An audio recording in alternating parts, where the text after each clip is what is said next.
Good evening, YouTube. This is Kaylin Stern coming at you with my regular Sunday night dinner.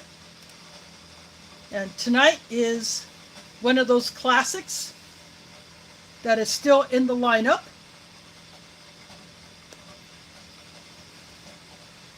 This is a 2022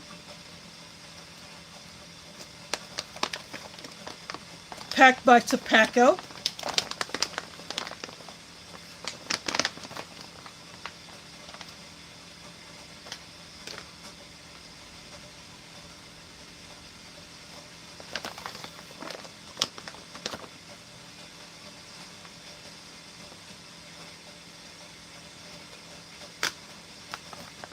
So there is a date code there.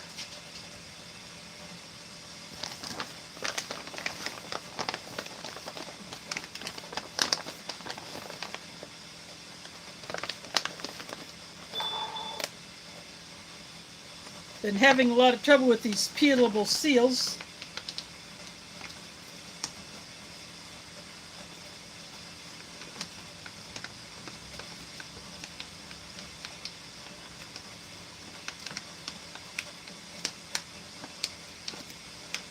Last week I literally put my finger through the bag instead of actually opening it.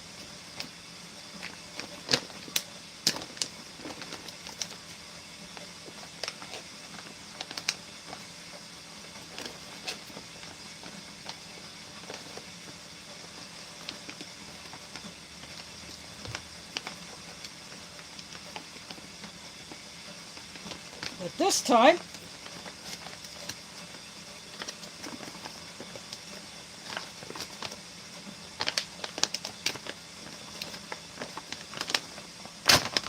it worked.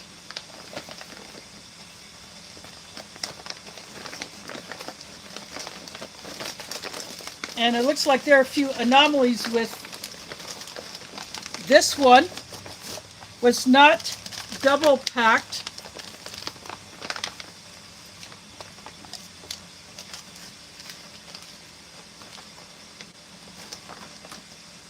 Like what has been done in the past. Everything is loose.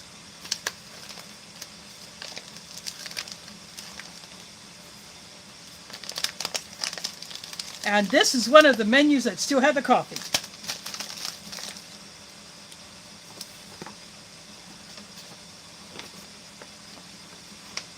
So I'm going to go ahead and put everything back in the bag as it was.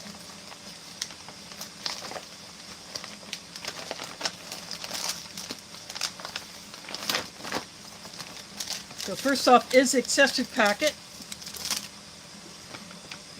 And they added the little tiny bottle of Tabasco.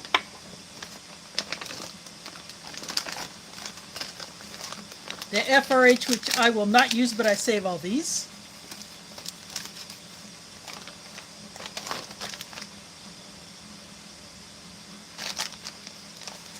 A vanilla pound cake.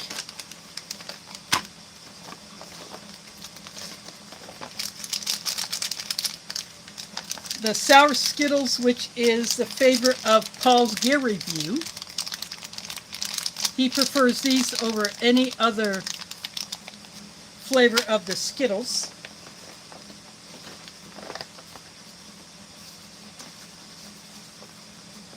This is the bent sleeve. I'm going to straighten that out. That has the nutritional information plus the ingredients for the beef stew.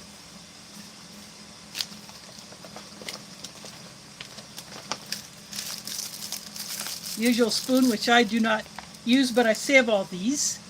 These become part of my stash should anything go sideways and I have to restrict my water use. Then I have all of those plastic utensils to fall back on.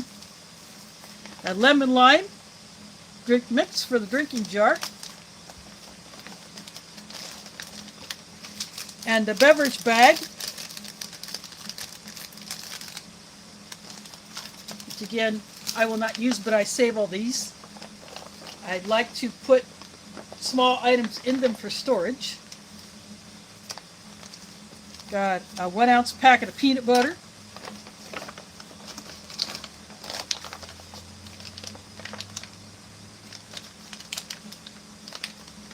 multigrain snack bread, which I think is a good pairing with the beef stew, and a grape jelly. And last but not least,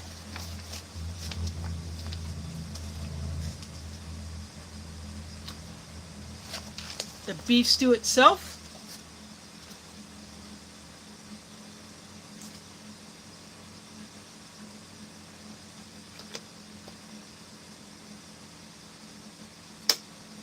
This particular one was packed on the 166th day of 2022.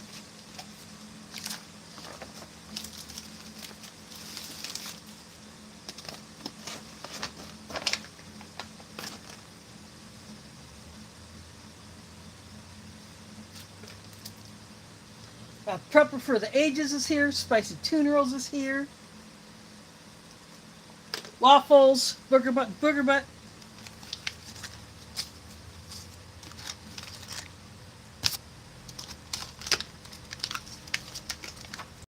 So because we have the coffee, I'm going to go ahead and open up the accessory packet.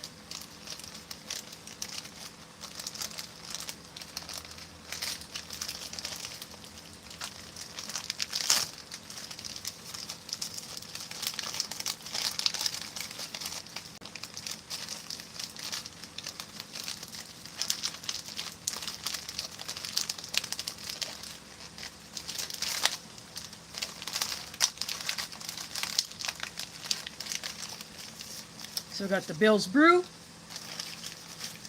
the creamer,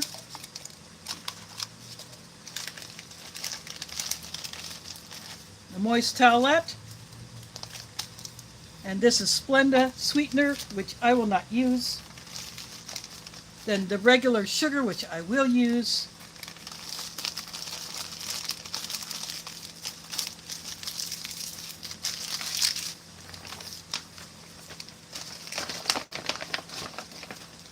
Rest of the items are the rear roll, the peppermint gum,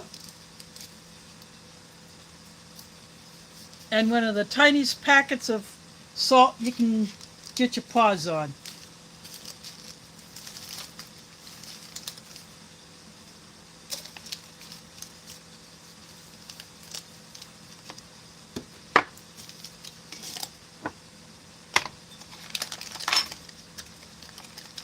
So I'm going to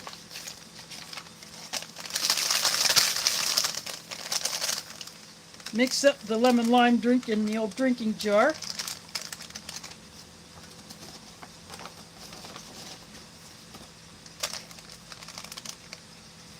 These pouches are designed to be used as the mixing bag, but for video purposes, I just empty them into my drinking jar.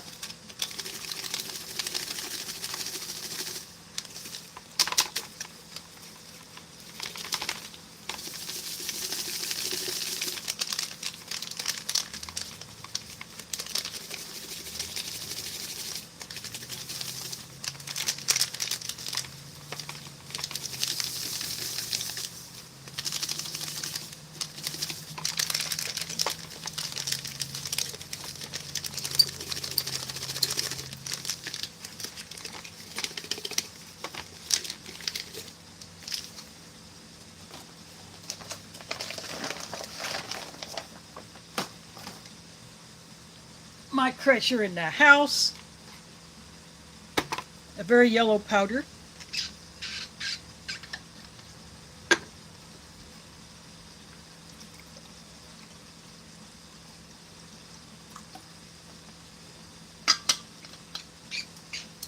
Then it turns into kind of a green yellow mix.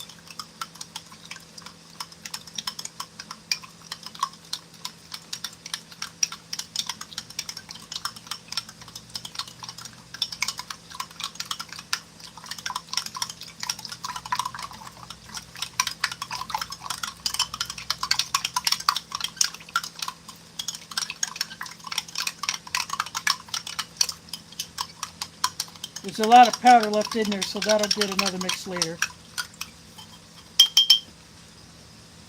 But for now, put that back there.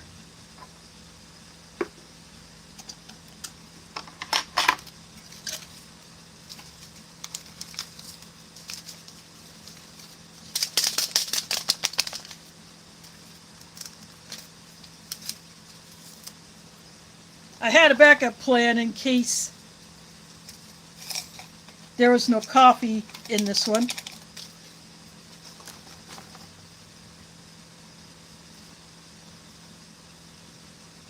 There's a PD in the house. Thanks for dropping in.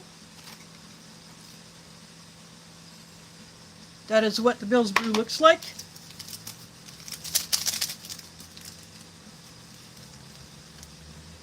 Now, Enjoy is a food service brand. I have seen the containers a little bit shorter than the height of this bottle. I've seen those at Sam's Club. So people who have business accounts as well as personal accounts can go in there and buy those containers, especially if they're going to be setting up a coffee station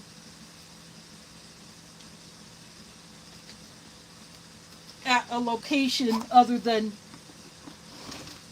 a kitchen or something like that, or if they're setting up for an event. And I dropped my creamer. But from companies like Cisco and I believe Aramark, I'm not sure who all carries the Enjoy, but I know Cisco does because I have dealt with Cisco in the past when I worked at a restaurant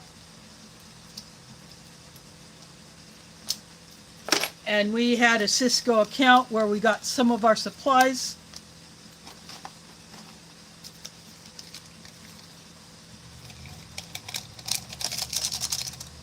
Plus another organization I did some stuff with, they had a Cisco account.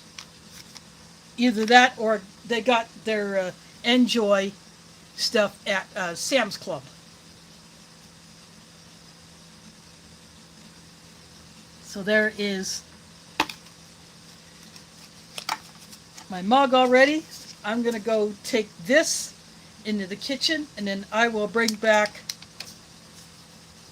the kettle for the coffee.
I just took the kettle back into the kitchen.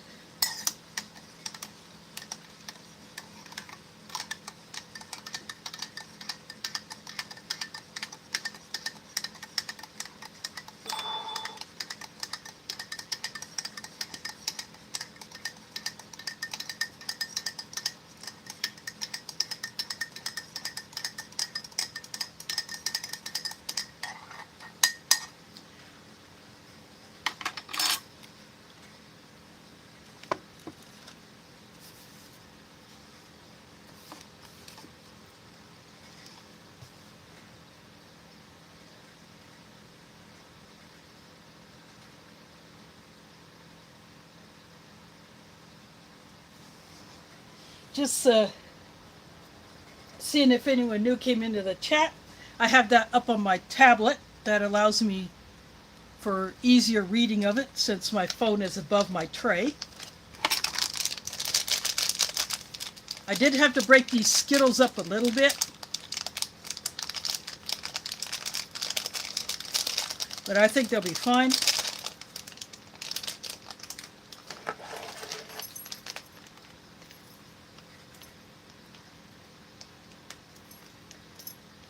I'm going to use my little mini multi-tool here just to cut a notch.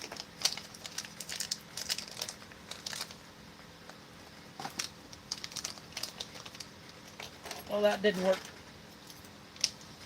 Just to make it easier to open.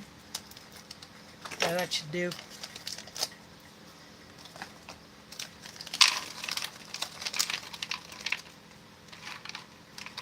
I think some of these Skittles might have had a little heat stress.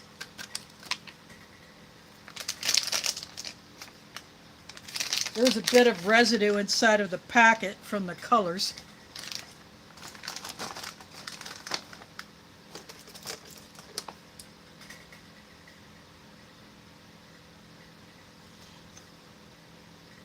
MRE OSC, thanks for dropping in. Again, this is a 2022 pack, menu 9.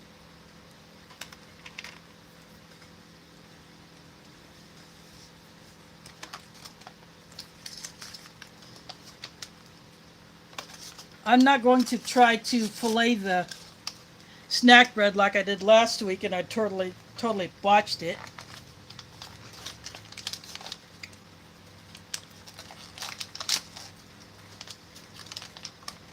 But this is the multigrain snack bread. It's the same shape as the one I opened up last week. And they put oxygen absorbers in the packet.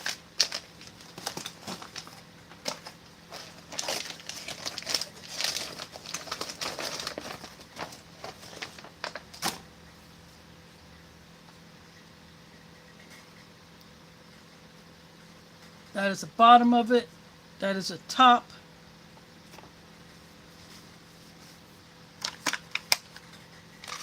And I'm going to open up the vanilla pound cake.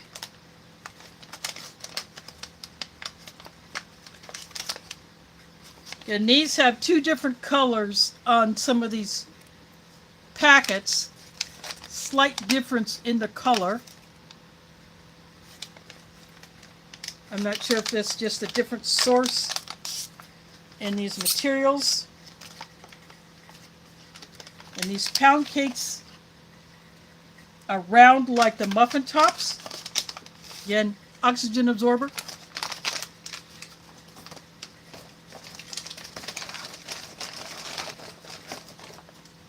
I'm using the MRE bag as my trash bag. So this is the top of it. And then that's the bottom.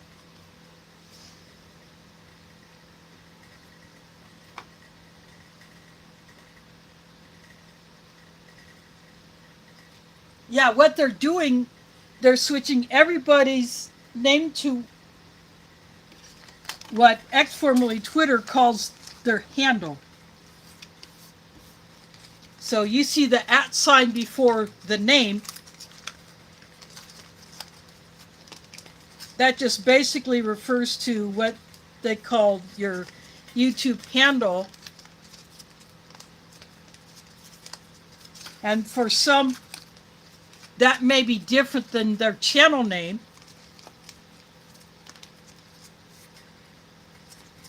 I'm kneading the peanut butter as I explain this. So sometimes it may be confusing to viewers, subscribers, because I will see notifications for channel names that I'm not familiar with. So I don't know if some of these have changed their names, or if even those are now going by the handle. I know when you get a notification for a comment, it will have the @ sign and the handle, like I'll just say repeaty. or Curious Pete. By the way, thanks for dropping in. So you would see that right before the comment.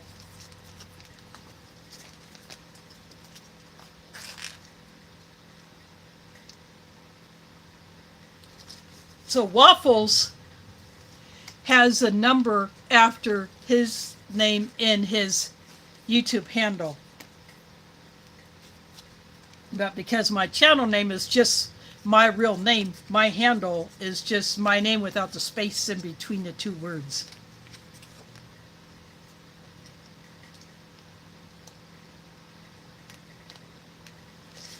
Yeah, if you can change that,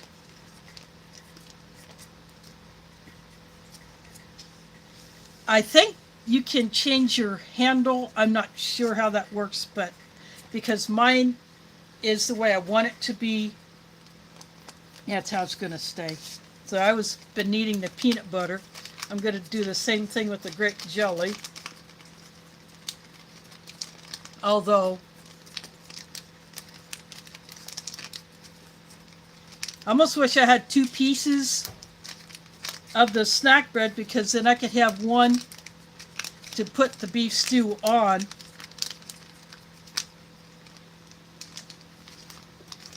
and the other to put the peanut butter and jelly on. Of course, I could put the jelly on top of the pound cake.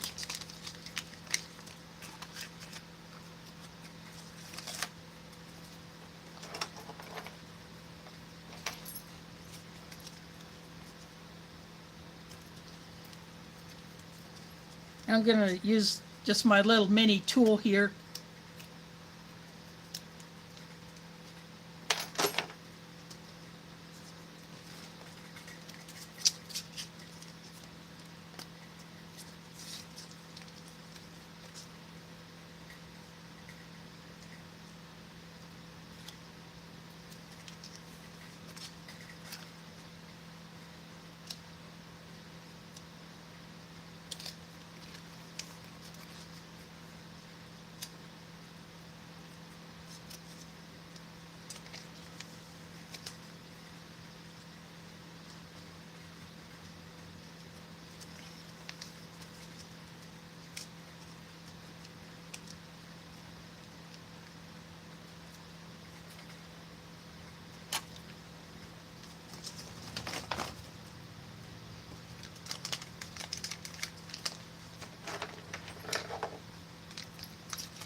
Doing the same thing with the grape jelly.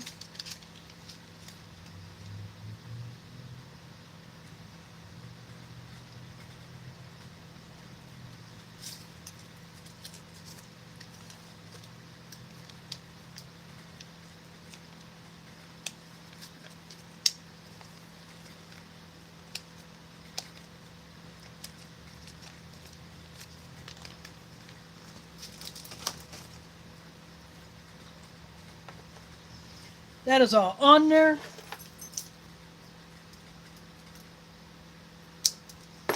Now I'm going to go back into the kitchen and get my beef stew.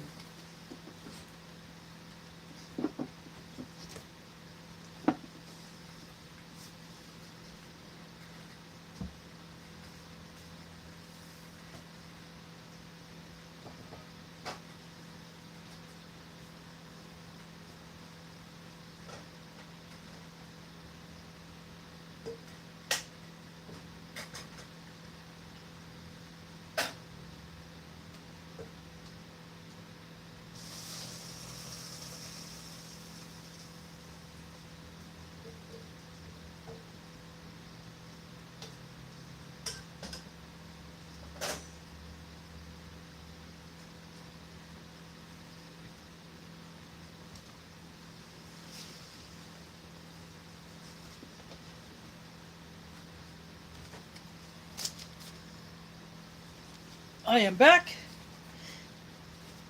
This is what I used to carry my entrees back in here from my kitchen. It's just a dome lid from my regular cookware.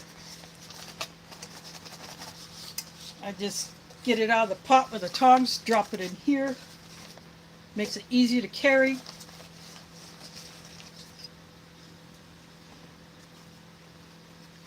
And drying it off with a paper towel.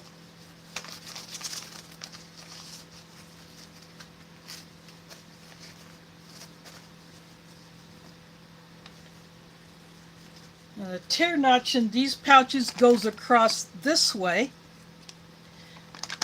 So I like to shake the food down. That way when I go to tear it across, hopefully this one will be more cooperative than last week's. Actually, I'm going to go ahead and try from this end. Sometimes you start with... There we go.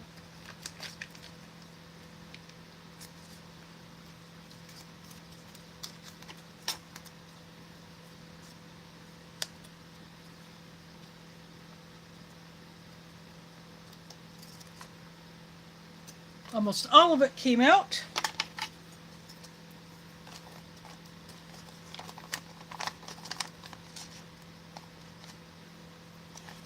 This menu has been around for quite a number of years. It is still in the lineup as of 2024.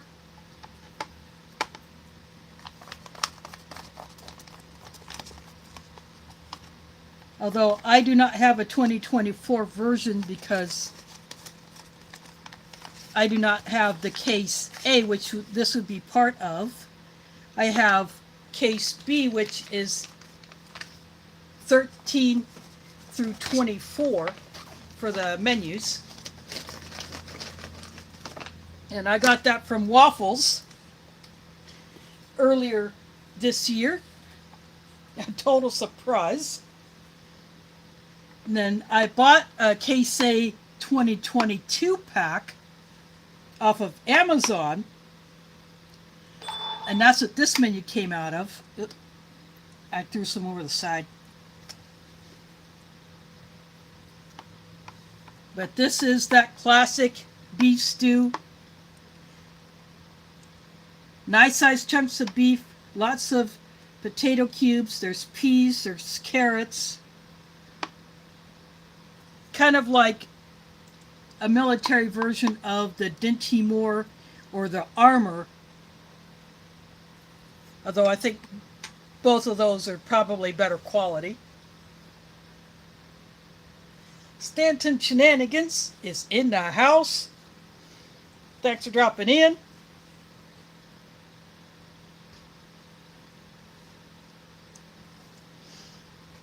But this is a very good starter menu for those who are first getting into rations. Either just as a hobby for camping or just something to try different, or as an emergency meal. Say, for instance, during a power outage.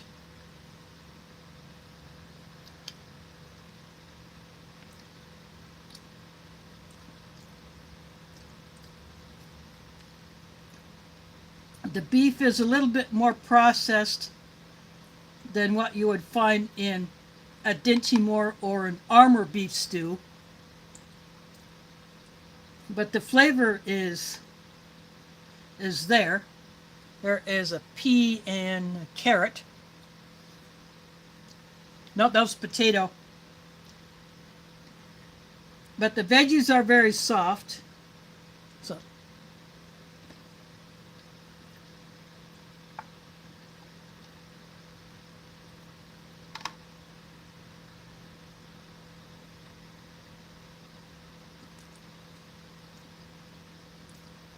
the peas and the carrots especially pretty much disintegrate in your mouth.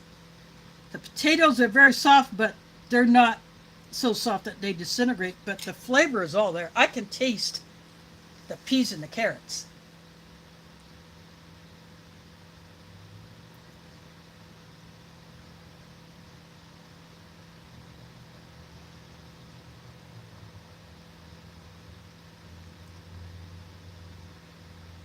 Oh, that's okay. But having a temporary one means that you're on demand. And if it's one of those that you can remove at will, say for instance, if you want to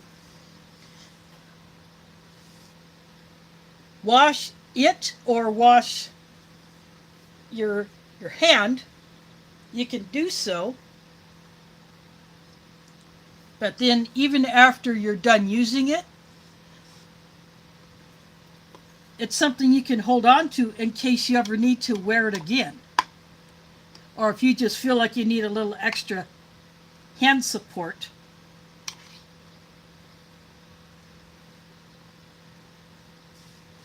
Back in 2005, when I injured my shoulder after some nut had just pushed me from behind without even making a go for my bags I was carrying, when there's plenty of room to walk around me, that person was just being stupid. I did not think to hold on to that sling and that shoulder immobilizer that I wore.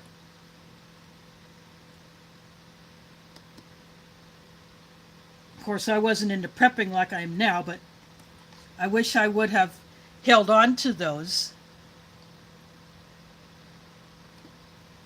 But anytime I get some kind of a wearable medical device, I will keep it.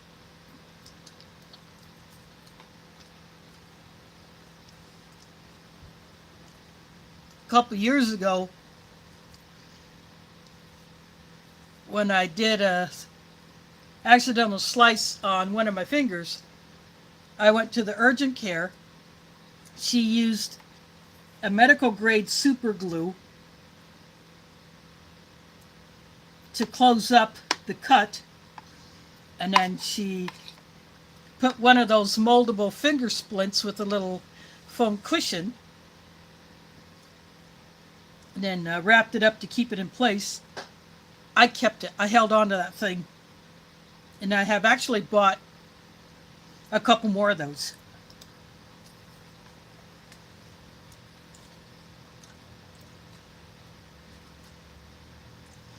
DeCarlos Perry in the house.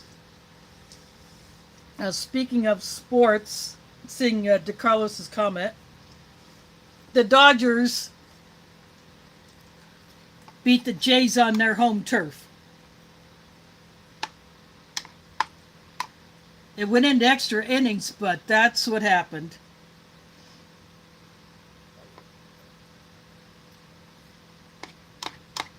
So the Dodgers took back-to-back World Series titles. Took it away from the Canadian Birds.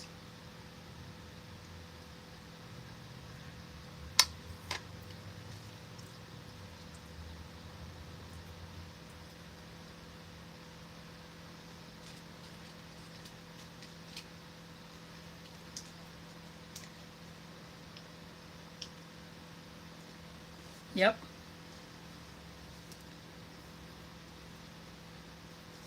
In fact, speaking of medical equipment, if your health insurance has any kind of a spending allowance, or you can earn rewards for doing certain activities like mine does, I have a quarterly spending allowance that is dropped at the first month of each quarter. So October, I got my last base amount, and then I did activities to earn additional rewards. And sometimes the way my plan works out, there are more of these activities. You can do one, say the one is called Get Moving. You can do that once a month. Then there are others that you do once a year, say like get a flu shot or do your annual wellness doctor visit. or whatever it happens to be. Different plans may have different versions of this, but for your like spending allowance that may be in other forms or health savings accounts, you have until the end of December to use that up for most of these. So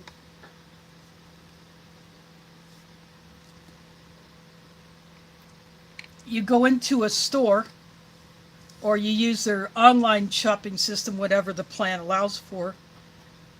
You can pick any of these items like the wrist braces, ankle braces, ace wraps, first aid supplies,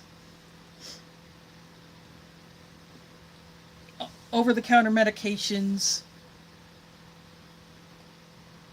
and in the stores you may see on the shelf OTC or something similar. That means it is eligible to use that spending allowance on that particular product. So that is one way you can build up your supplies, and anything over that limit that you have, that is what you pay out of pocket. So I have been doing that, and I will continue to do that as long as I have this option available.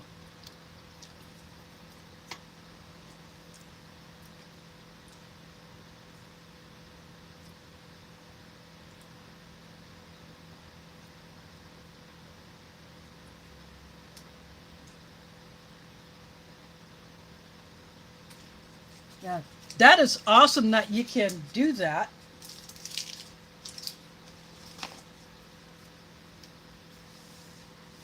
I was able to order the home test kit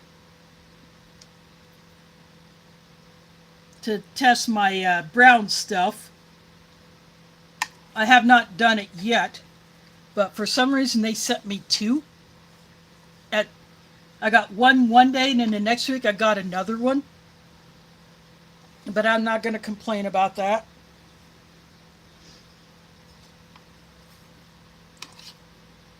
So this is the third year that I have been able to get these. I still never got a notification about doing a mammogram. So I may not have to do one this year. I'm going to go ahead and some of my jelly fell off.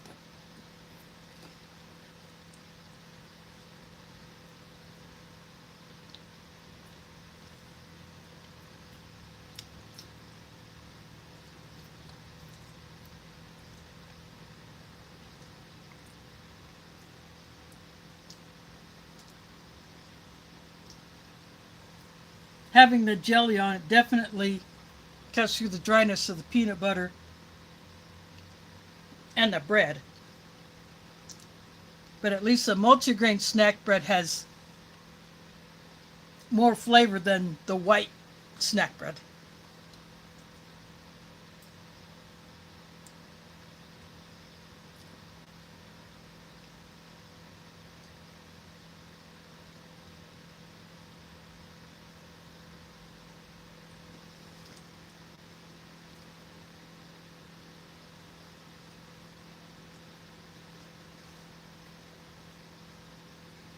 Yeah, that can be a bit messy.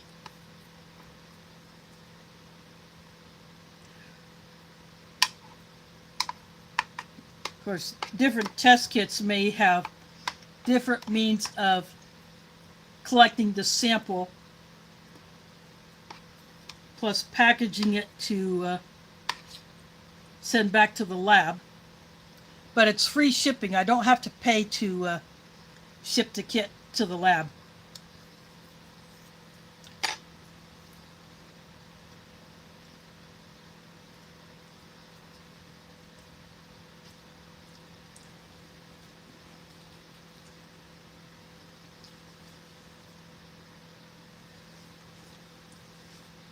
Yeah, a few people around here in Iowa who are Chiefs fans will not be happy.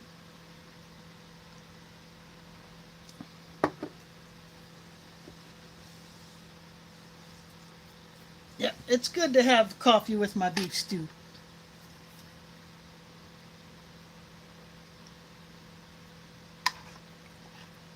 But I don't own a TV, so I don't watch sports.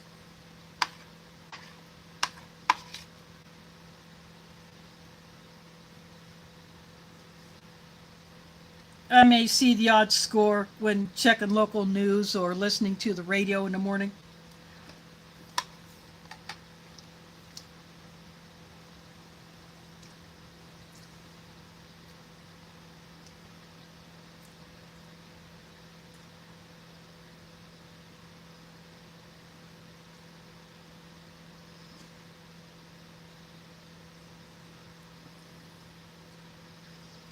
You know, the way the samples, at least the kits that I've used, and I got the same one 3 years in a row,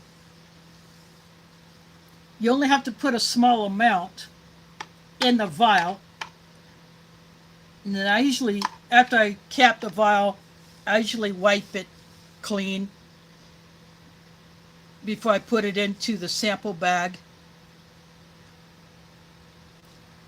And then I put that back in the box with everything else that came with it. Except for the little stick that I used to collect the sample to put into the vial. I don't send that back. But everything else, then there's a mailer. I'll put the box in.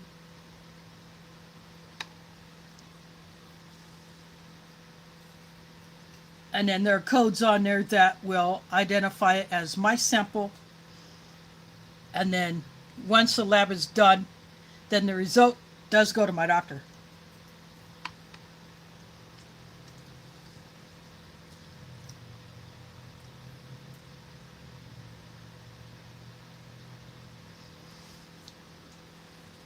Yeah, if you're in a clinic or in a hospital,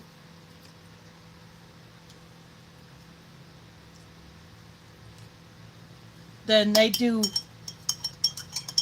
a different way. I'm stirring my drink again just to make sure that it's all dissolved, and it was not, so that's why I'm giving it another mix.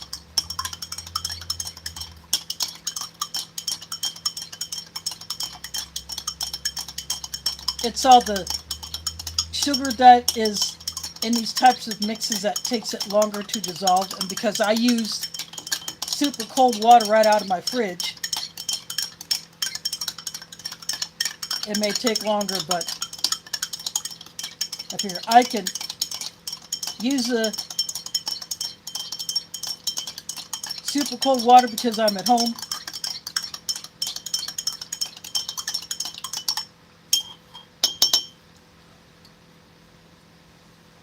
Out in the field, I would use whatever water, the temperature of the water.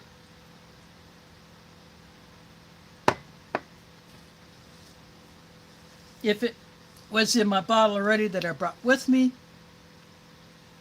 or if I've had to collect wild water and then use either my filter or purification tablets. Speaking of, I think it would be nice if the U.S. ration packers would start putting purification tablets into the rations. Many foreign rations, you do get purification tablets. I've gotten them out of the Russian rations, French, British, and Spanish rations. The one German ration that I did get years ago when foreign MRE was actively selling them, because it had water pouches in it. There are no purification tablets, but I think that has since changed with the newer versions. You get purification tablets instead of the water pouches.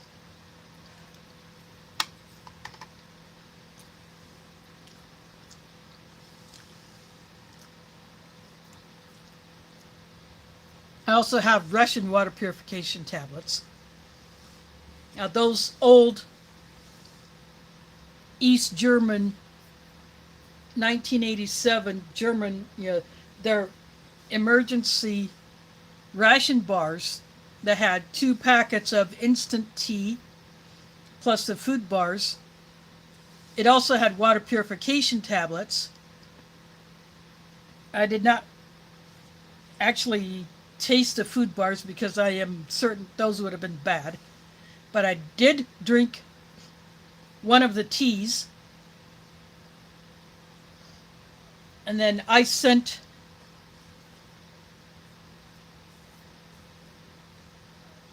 when Sean was doing the Ration Museum, I had actually sent that one along with an unopened one. So I had two of those. I sent one of those that was unopened, and then the other one I drank one of the teas out of. It's very good instant tea.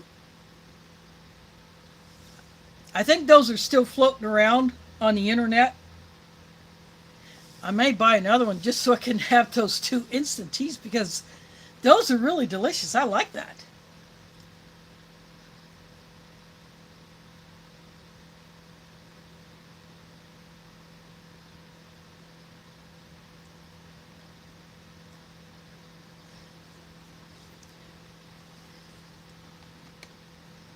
Can I have another bite of this?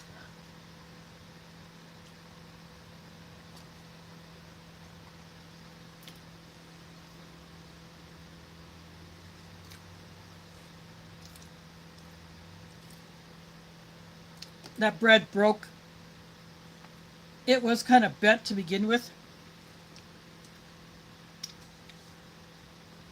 Probably from being knocked around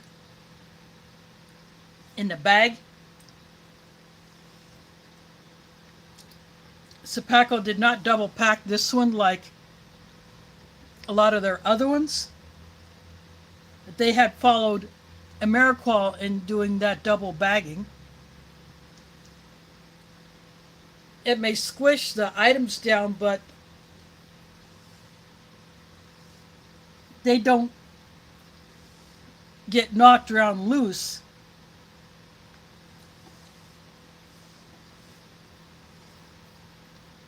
Inside of the bag like earlier versions.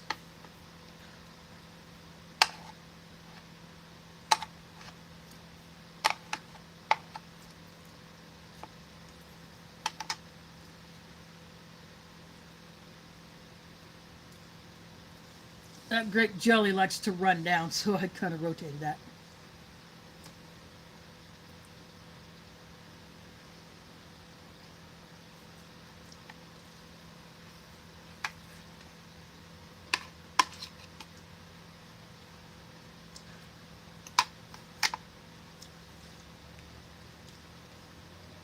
Of course, I think 2023 was when the switch to the newer style, like you see in the 2024 MREs.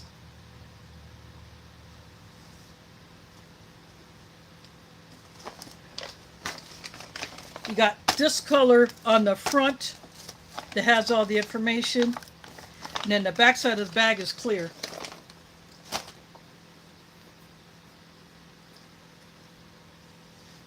And those are very hard to open cleanly unless you cut it.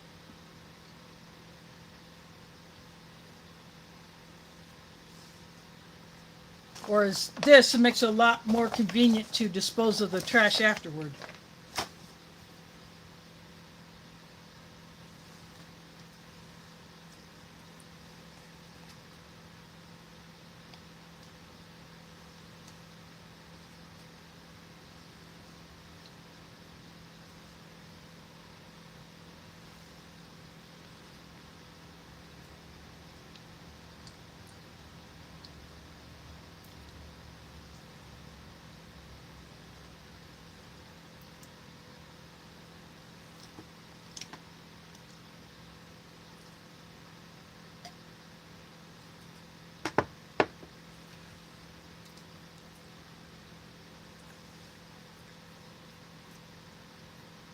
Didn't have a whole lot of jelly in that bite.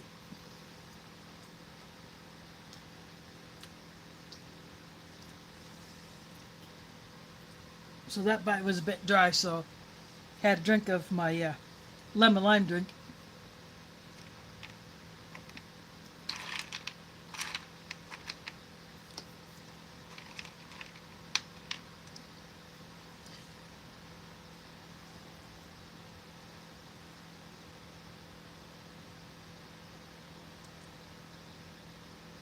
Yeah, that one kind of melted. Looks like the interior kind of oozed out.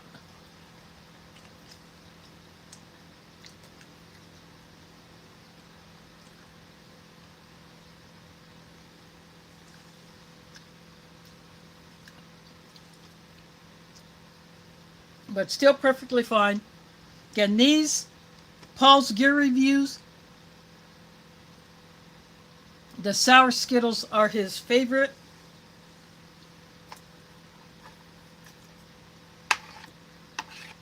But the original flavor variety, he doesn't like those as much. Of course, he won't eat a whole pack at one time.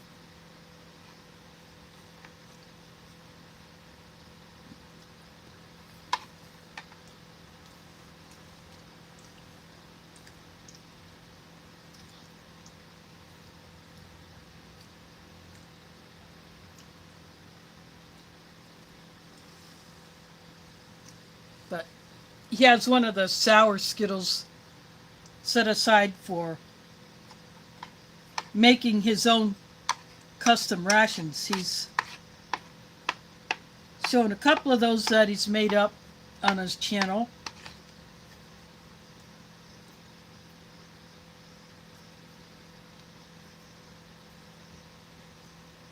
To test out a new vacuum sealer he got.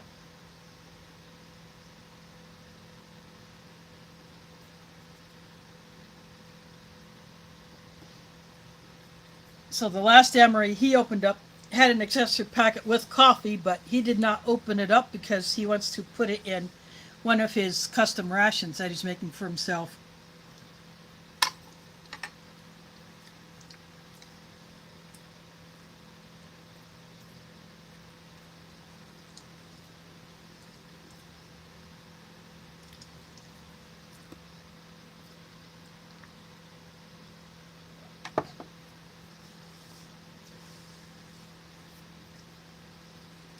If this one did not have coffee, I would have gotten one of my chai tea bags out of the kitchen. In fact, it was in my delicious mug until I saw the accessory packet. Then I quickly got that one out of the way since I knew I wouldn't be needing it. So I took that back into the kitchen when I went to put my beef stew in the pot.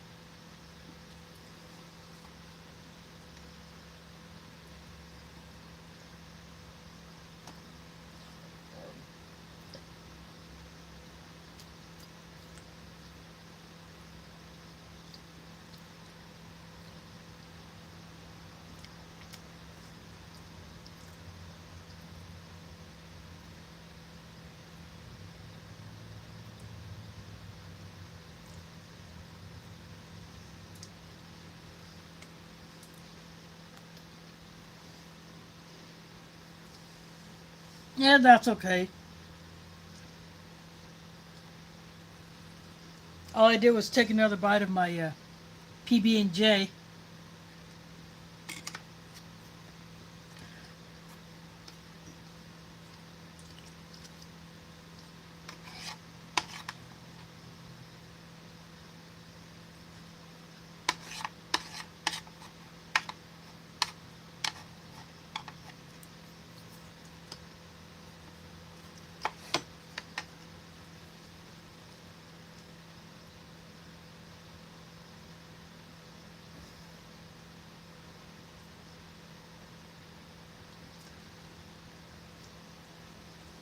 Yeah, Game 7 was last night.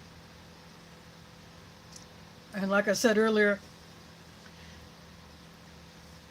they played up in Toronto.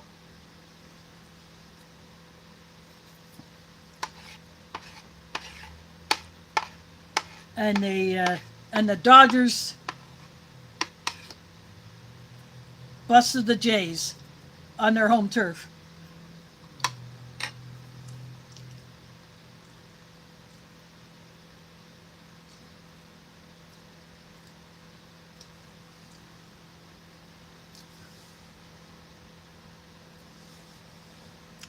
Yeah, last month I got a pack of the Java chip Oreos.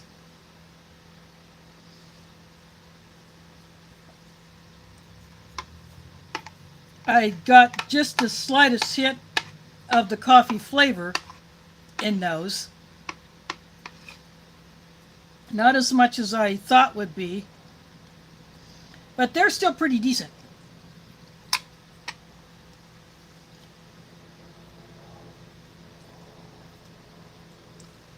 I haven't seen them here either. I've seen the ads for them, but that's it.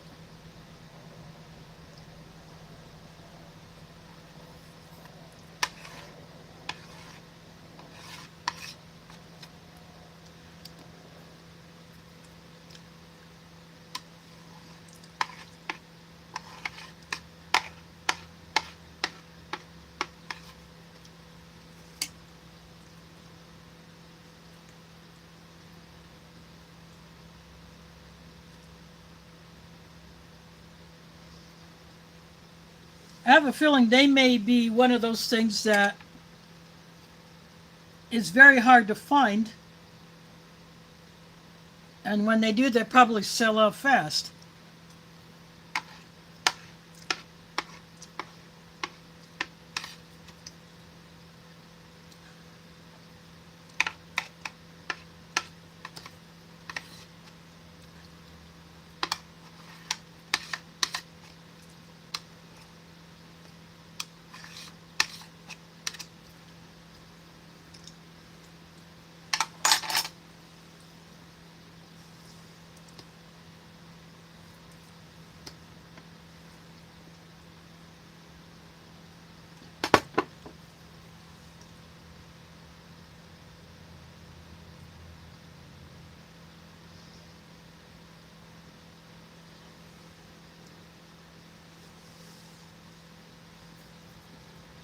I also tried the fudge covered Nutter Butters. There's a Canadian I know that loves Nutter Butters, but they're harder to find up in Canada.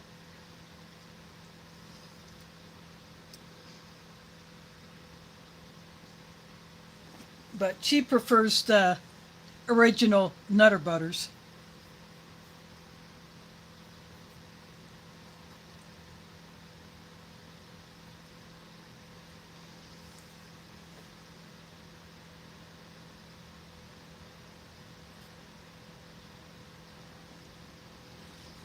I haven't been inside a Walmart for a while, so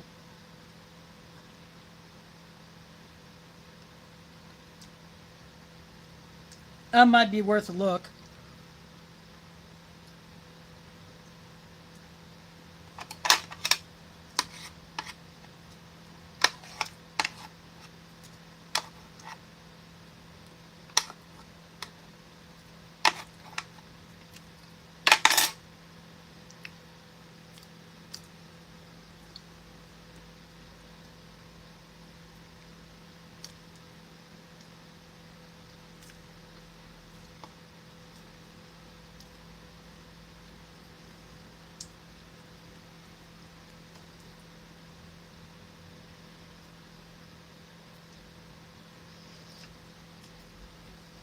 And sometimes if you do an online order, you may get stuff that may not be available in the store. It would come from their nearest warehouse, and depending on how you do it, if you order and then online and then do pickup, or you actually go there to pick it up,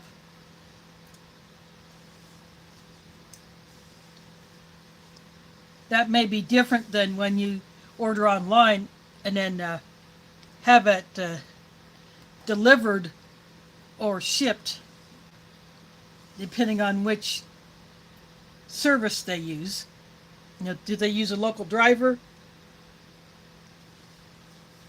or do they use a company like FedEx or UPS?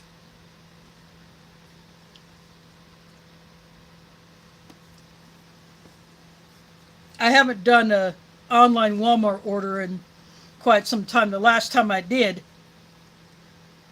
of course, they use FedEx, and they have a very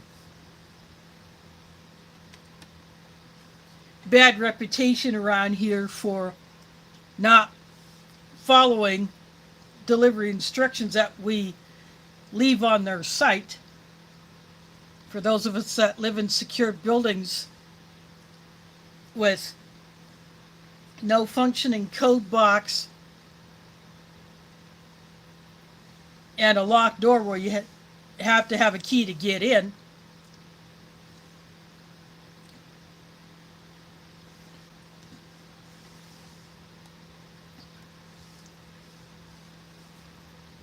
and you know, if they don't call or text the intended recipient upon arrival, you can be at home and still miss a delivery because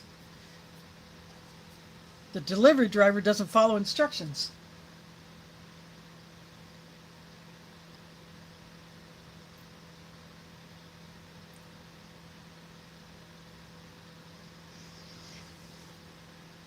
Yeah, I saw in a local store here, I saw the Progresso clam chowder on sale, but I did not get it. When I used that $50 gift card that I got for doing a photo shoot for DART, which is our city's bus system here, each quote unquote bus model got a $50 preloaded gift card that you can use at any store. It was not store specific. It wasn't a Hy-Vee store or a Walmart or Target. It was a MasterCard gift card, or at least mine was. They could have had the preloaded Visa gift cards as well. But I used mine at a Hy-Vee, which is a local store chain that is based in West Des Moines, Iowa, and it is in some of the surrounding states. So I used that to buy some stuff, and I did a haul video on that. I picked up a few non-food items in the process.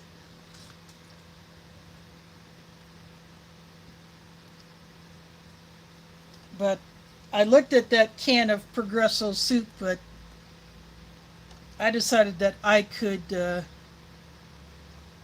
pass on that for now. And speaking of chowders, I recently did a thing with another YouTuber, and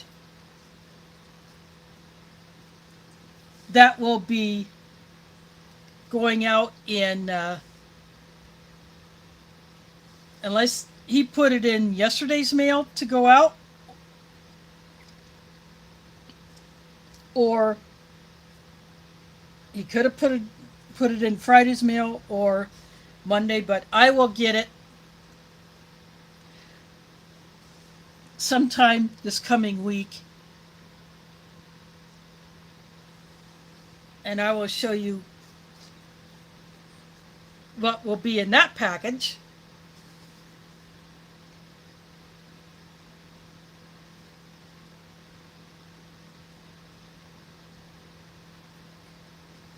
Plus, it gave me an opportunity to test my Venmo. I had been having issues linking my debit card with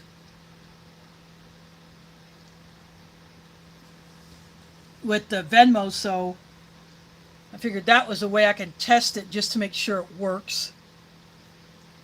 And so I know that I can do Venmo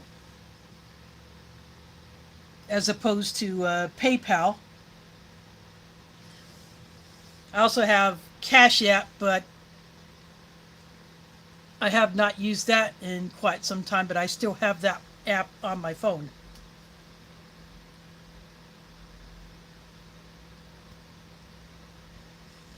Well, soups and stews, uh, it's their time. It's getting cooler.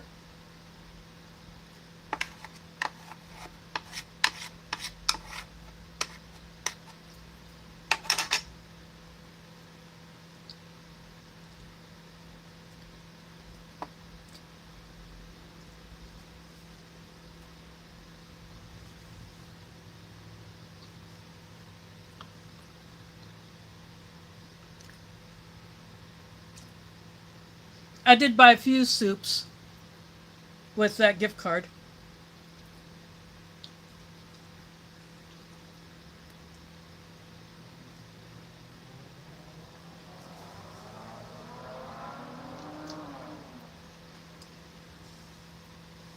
That way I have a few more that I can go to.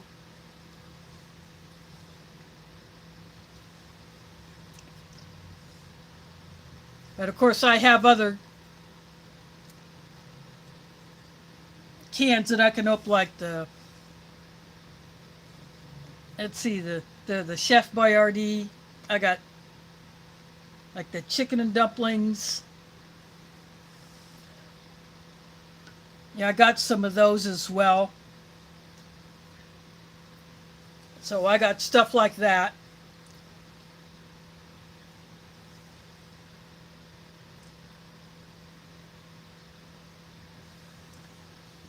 Yeah, and when you're only cooking for one, it is so much harder. And if you're cooking for a whole house full.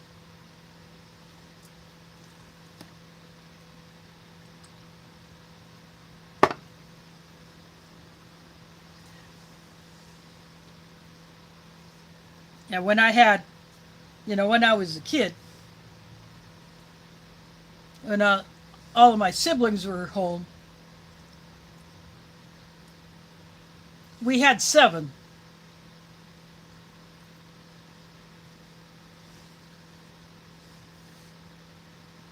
And then when we had family dinners like Thanksgiving, then we were cooking for 20. Of course, with losing so many more of the relatives over the years,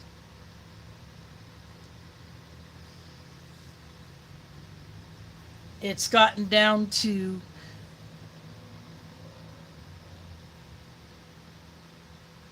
maybe 10.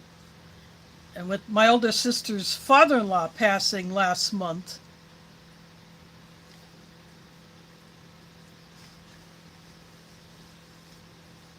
that family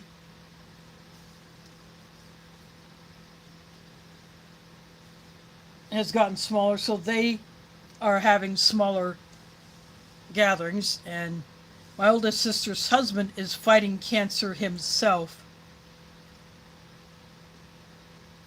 So we don't know really how long he's going to be around. It is stage 4.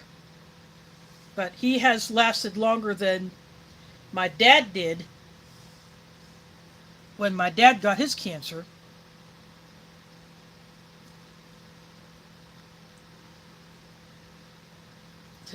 When my dad was diagnosed, he only lived a month after that. So his was a very aggressive cancer. So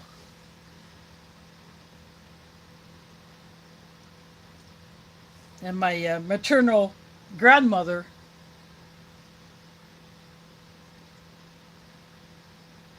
she had about 8 months of life after she got diagnosed. And that was in 2008. She died in August of 2008, and my dad died in November of 2008.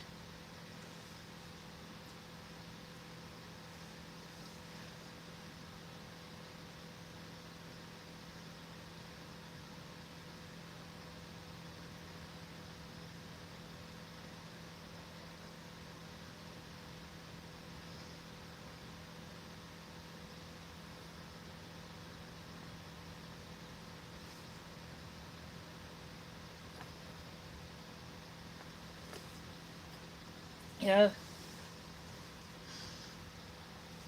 I personally don't know anyone here who had either the sleeve or the actual bypass. But an old school buddy from when I went to grade school in Nebraska, the sleeve was not available back then when she had hers done. But she would still be around today had it not been for a dental screw up. She had oral surgery and they gave her too much of the anesthesia. And I guess they were not monitoring her very well.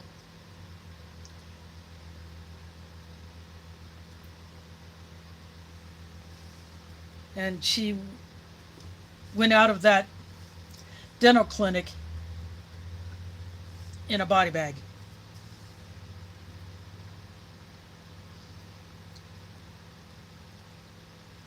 Of course, this was back in the late 80s when I last saw her.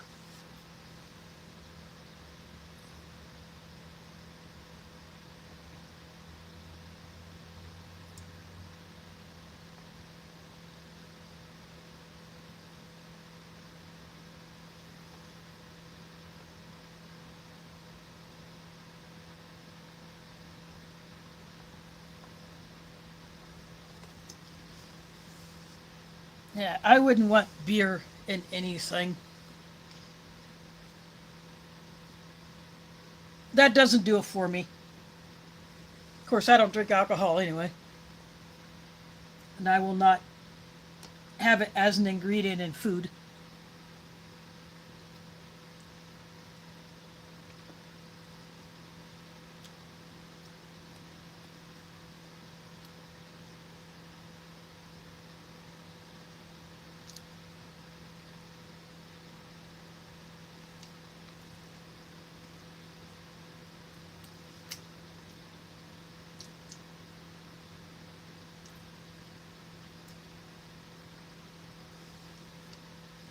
Some people make a beer bread, and so I guess instead of regular yeast, they put beer in it instead of the prepared yeast, because after all, yeast is part of the beer making process. Now, back in '84, on our senior class trip, we got to tour the Anheuser-Busch brewery. Obviously, we were too young to sample the beer, but it was a very interesting experience to see how they make the beer. And of course, in '93, that same brewery put off running beer in one of their canning lines, and they canned up a whole mess of water and sent it up here to Iowa. I don't remember how many truckloads they sent up here. And from what I understand, the St. Louis brewery wasn't the only one doing it, because last year I was just poking around on eBay and I found a listing for some unopened water cans that were sent to Iowa that had been canned by one of their other breweries in another state. I don't remember what state that was, but it was just 6 of these cans. And when we got them back in 93, we got a whole flat of 24 because at that time our water was not safe to drink because of the damage to the water treatment plant.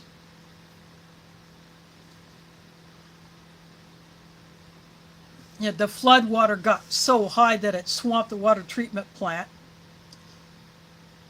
There are no protective walls around it like there are now. And the whole downtown area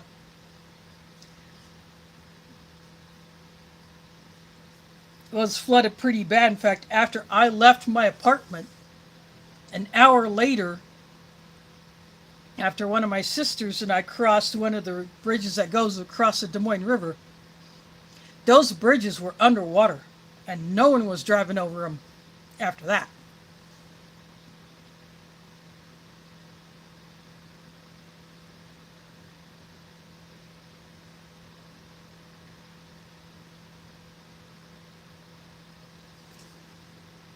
But yeah, I think I ended up getting 2 of those flats of canned water. Plus, we had the Iowa National Guard set up in front of Vets Auditorium, which has since become part of the Iowa Event Center and has a credit union's name on that building. But they had set up one of their water trucks with these big old, probably like 5-gallon or 500-gallon tanks in the back of it, and then you could get 2-gallon jugs full of water every couple of days or every 3 days. And so that was my other source of potable water. And I was even using that water even after the city had said that the water was safe to consume. I was not ready to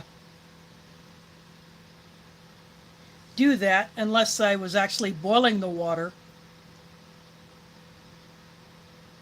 But I was using that canned water, and the last couple of fills I had gotten from the National Guard.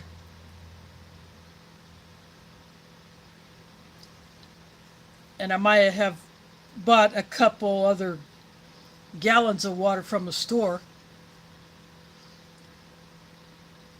Or I just had the single bottles.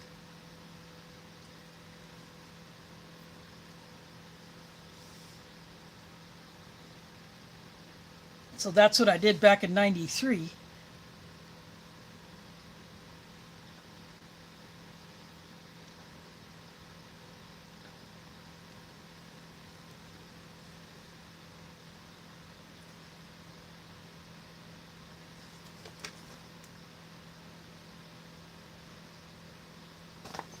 I see a Frenchie Sandy in the house. Thanks for dropping in.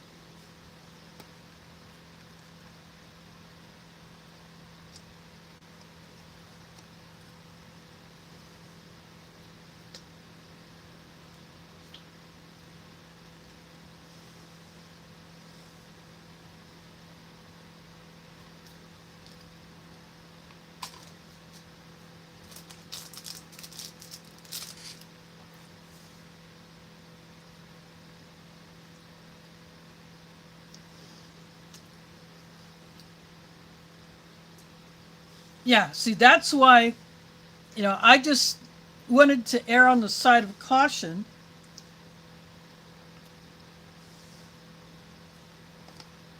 I would use tap water for cleaning and bathing.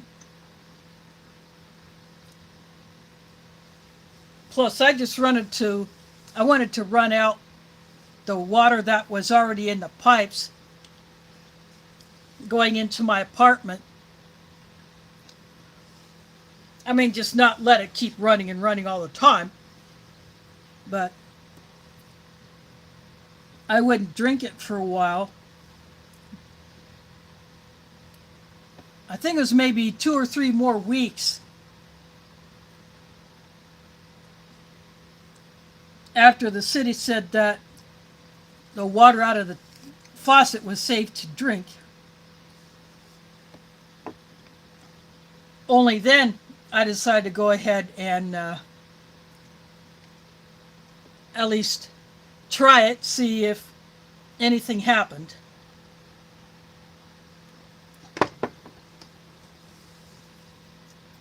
But the canned water that I had, like I said, from Anheuser-Busch,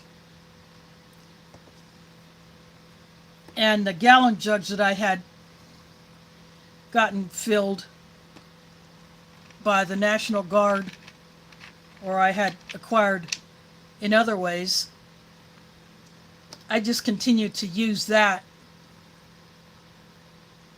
while I had it until a few weeks after the city said the water was safe.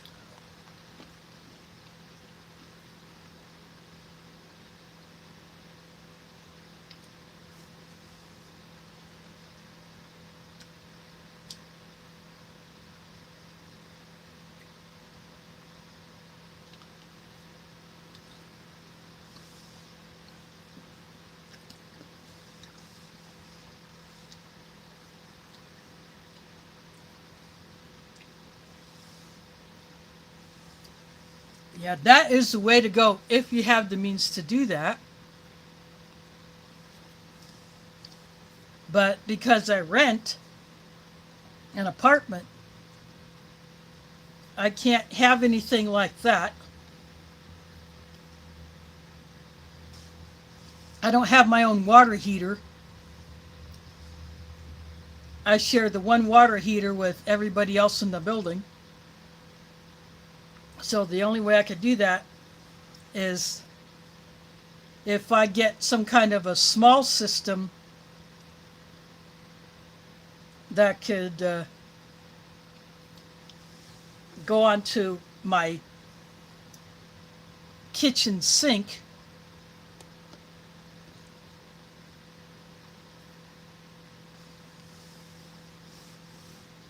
I have been in some people's houses where they have one that mounts right onto the faucet. You take the little screen cap off and then you put the filter on top of or on there instead. And then the water goes through that filter before it comes out.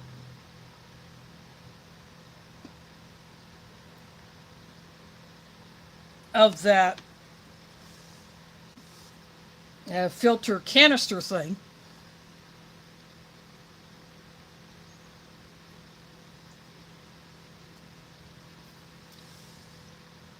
And then there are some that you connect to the plumbing underneath the sink, but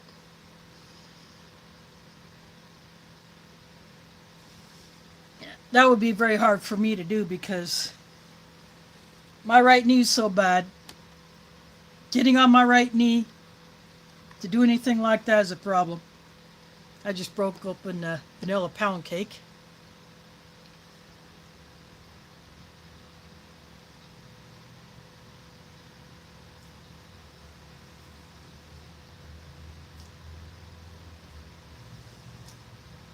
That's very light.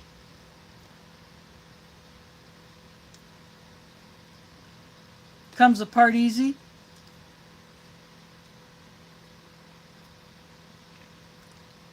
But the flavor is all there.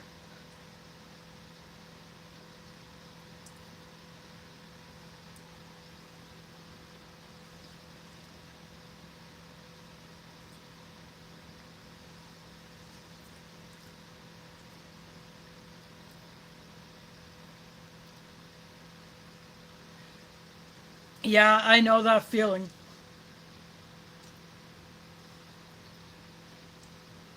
I'm surprised I wasn't more of a hot mess after losing Mila.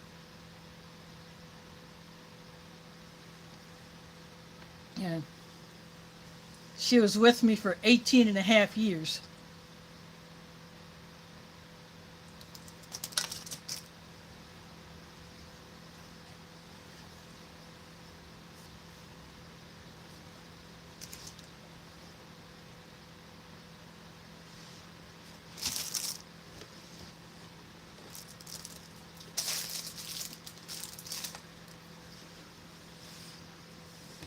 That is the cat that you see as my profile picture on here. And everywhere that I can have like a profile picture on an account, I always put Mila because she's just one of those cats that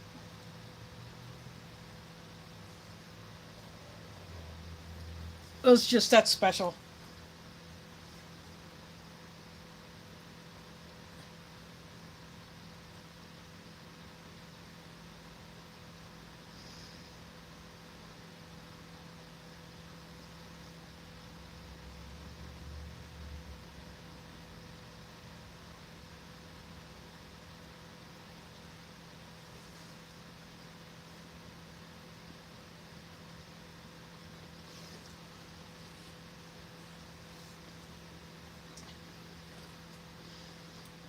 Speaking of red water, if you watch some of the videos from a channel called Girl in the Woods, Brooke Whipple, she is wife of Bush Radical. He has his own channel. But hers is called Girl in the Woods. A piece of land that they own up in the UP of Michigan. There's a river that runs through the property, and the water in there is red because of the iron content.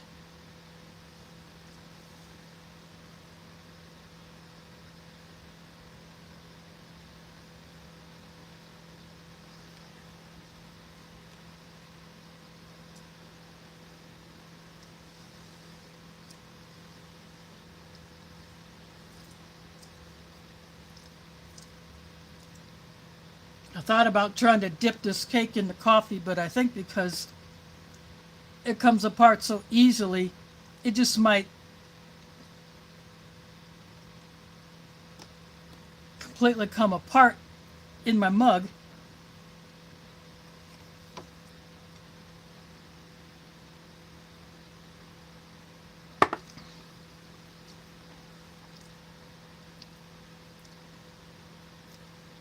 So I just take a bite of the cake and then immediately take a drink of my coffee.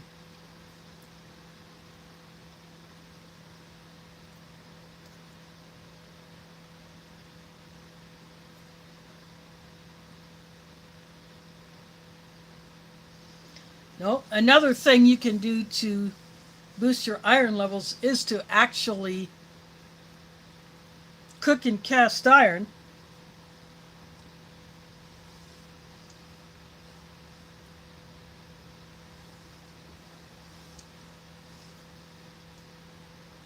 At least that's what I have heard from other people and I've read online.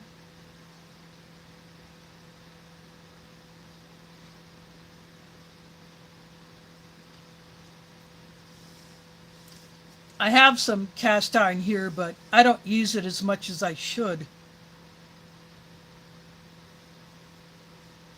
I have a 6-inch skillet, and then I have that oval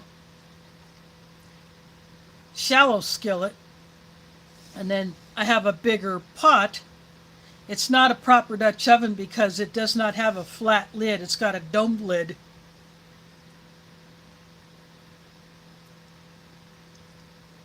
So it's not one that I could do any campfire baking in because I couldn't stack coals on top of it unless I took a long piece of foil and fashioned a ring around the lid. But I'm not sure if that would even work. But all of those were found at a local thrift store. I have cooked in the pot a few times, and I've cooked in the skillet a few times.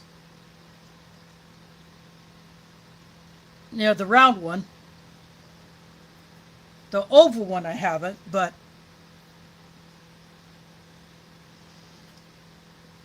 I do want to get a bigger cast iron pan.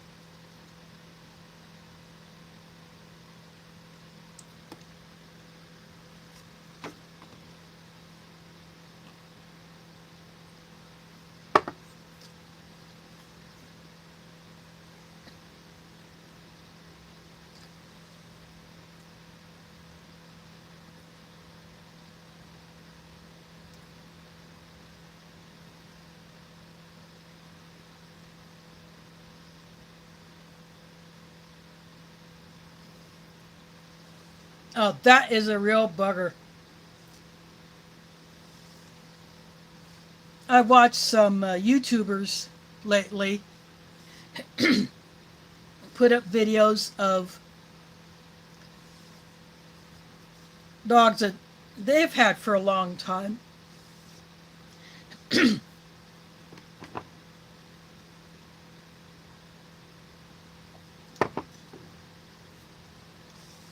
Until they got so sick so fast that there was nothing that could help them other than just to give them their trip across the Rainbow Bridge.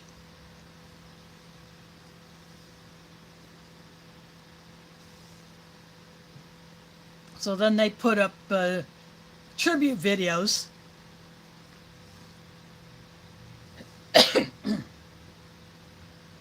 Yeah, Rock or something. Yeah, he recently put up one, I think it was last month, of one of his cats. He lost one of his cats.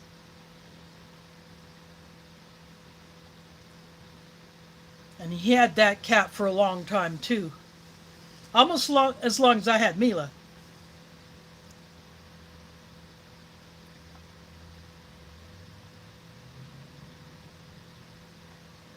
Yes.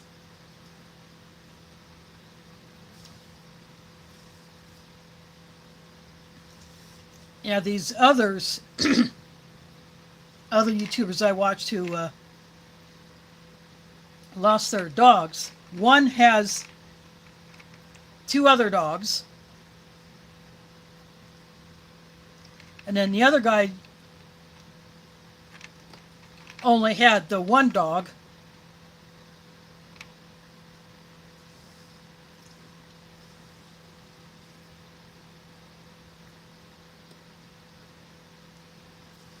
So, of course, they both took hiatuses from their channels just to deal with that. You know, just to give them some grieving space.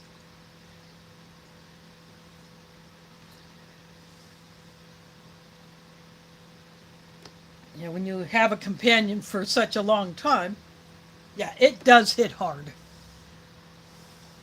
I still find myself wanting to call Mila's name instead of Pumpkin's.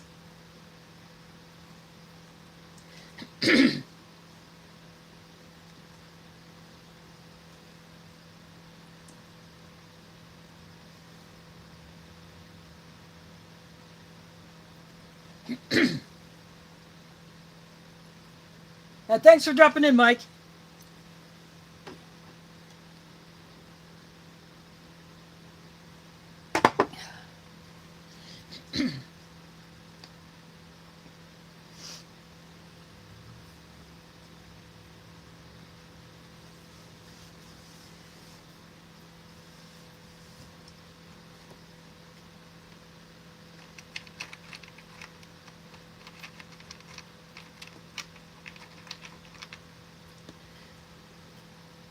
I haven't had these sour Skittles for a time. I don't buy a whole lot of candy for myself, especially this type.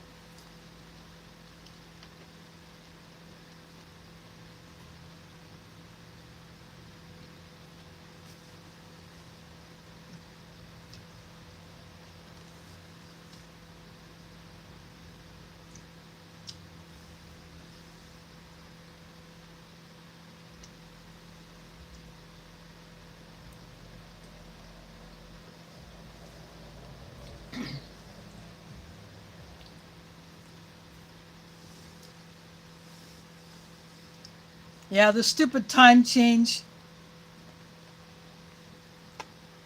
I'm ready for it to end.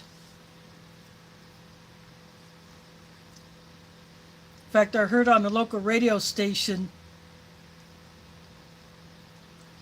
this morning that there was a survey done, and about half of the people who answered the survey want to be done with this stupid time changing. Fortunately, electronic devices that can connect to the internet have the automatic updates, but you have to, in order for those to kick in, I think for most phones and tablets and computers, you have to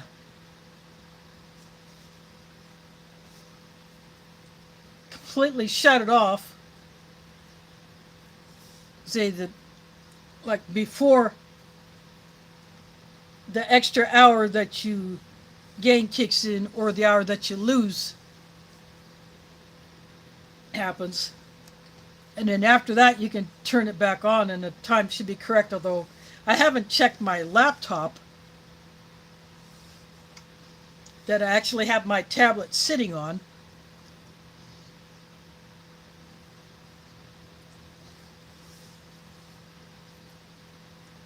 Of course, laptops are very hard for me to use anyway, because I can't separate the keyboard from the monitor. But anyway, I shut my phone off before I go to bed. I shut my tablet down, so when I turn them on in the morning, the time is correct. I do change the clock on my clock radio. I do change my watch. That kinetic watch that I had gotten off eBay, that really wasn't working. My movements just were not kicking it in, so I just ended up buying a different one.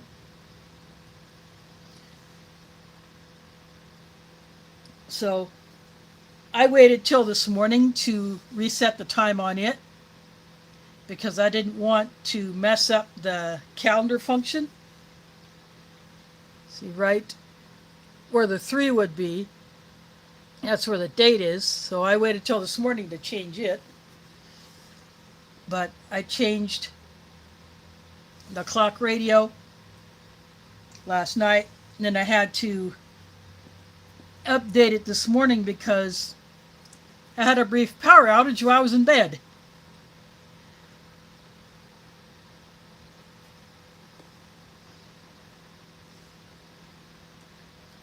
And of course, I come out here, my little USB fan that is on top of a computer tower, that old desktop computer that doesn't boot up, but the tower still gives me about half power, so I use it basically as an oversized power bank. That fan was not running, so I had to turn that thing back on, and then I turned the fan back on. That is a lot quieter than the other one that had crapped out that I used to use. And it has 3 speeds instead of just 1. I have it on high, but you can barely hear it. I just have that for air circulation since my ceiling fan got killed last year when my apartment got flooded by the idiot who used to live above me. But yeah, I don't have my heat on. It's been too warm to have the heat on. I have had my windows closed for the past few days, but I cracked them this afternoon.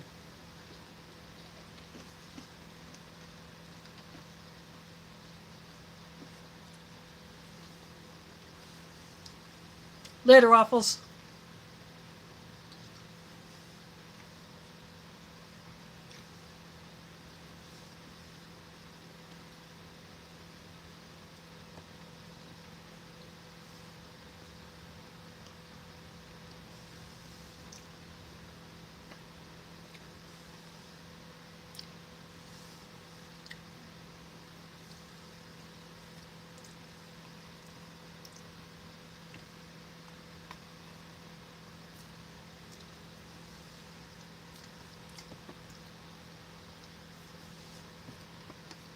But other places, I've noticed the heat is on real low in the stairwells and in the hallways, but not in the laundry room.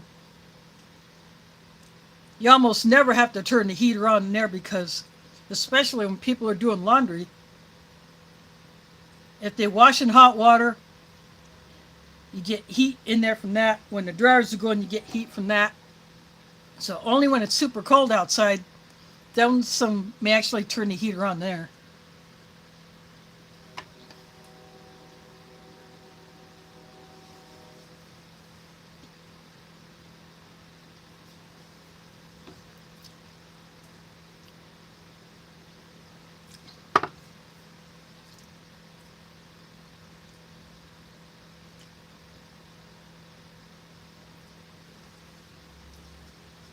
But those are baseboard heaters like what I have in here, but neither one worked very well, and I never used the one in the bedroom.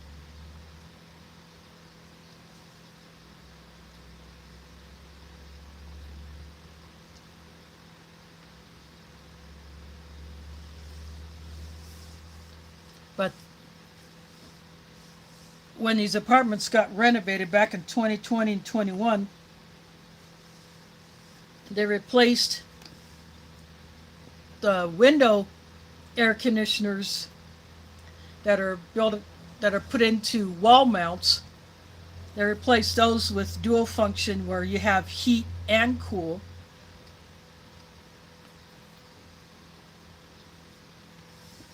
So I have yet to turn on the heater function on mine because personally I feel like I don't need it yet. And we're supposed to be in 60s Fahrenheit for the next few days, and then 50s and 60s up until I think next week, and then we'll have high in the 40s. But all I'll probably do is just close the windows back up, and that'll be good enough for me. I don't turn the heat on unless my inside temperature is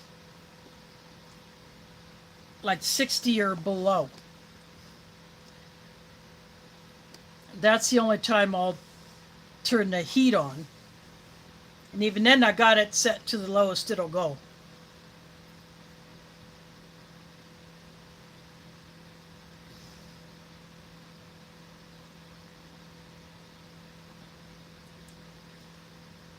Yeah, I actually have mine set at 64.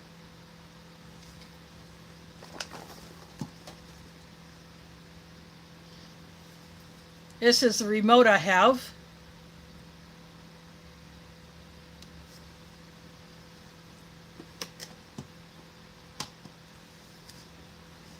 Before I do turn it on for the first time, I will take the little filter screen out and wash it, and I just do that in my tub.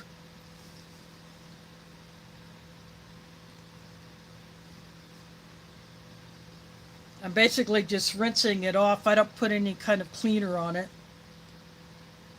because I don't want to damage those fibers.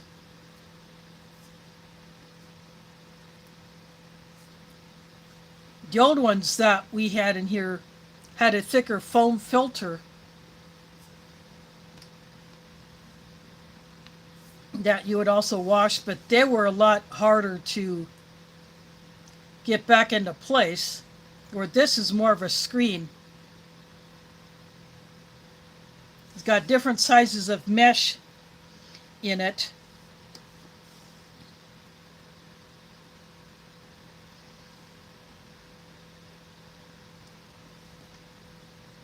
But I like the fact that it has a remote and you can program it just like you would a regular thermostat on a on a heat pump or a central air, whatever whole house type of system. In my very first apartment, we had the central air, central heat, but it was very hard to control. And because I was on an upper floor, I was getting the heat from below, so even there, I very rarely used the heat. I'm one of those who's not very heat tolerant.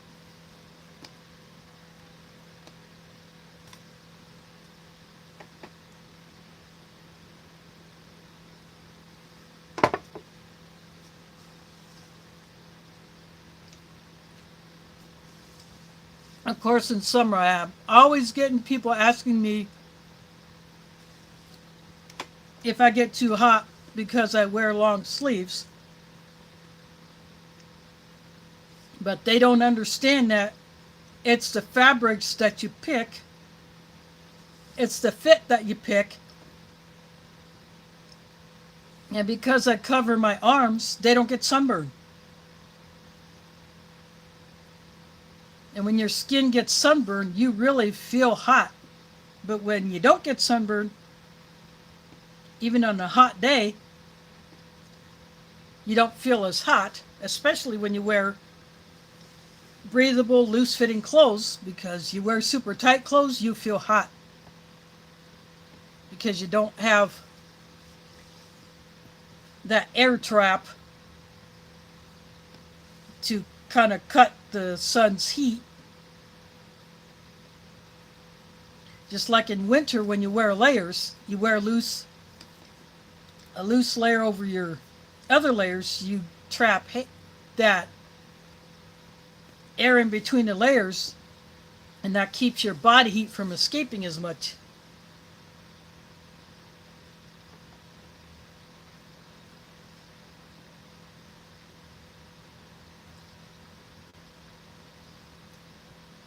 Well, that's good that it was well built. At one time, my family lived in a house that was very old, but it had a lot of drafts, but it also had a fireplace. So that little bit of draft actually worked in our favor because it allowed for fresh air to come in as we were burning the wood in the fireplace.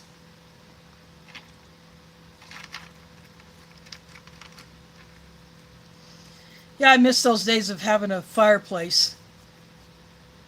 And then I had visited a couple other houses where they had fireplaces. Yeah, I missed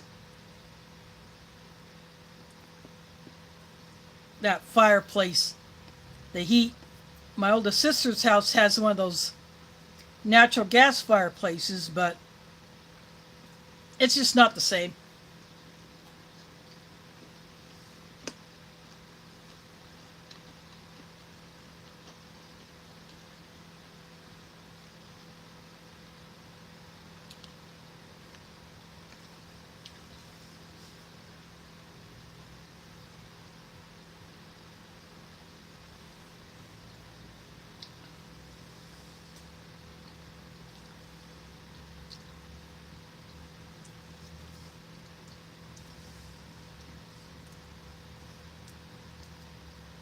that's a completely closed system, so it's more for looks than anything. It really doesn't give off a whole lot of heat.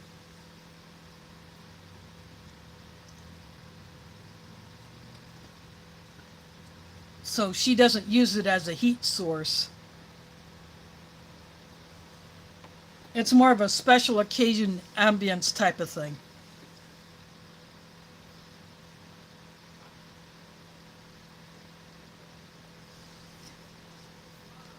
Yeah, if you have a properly working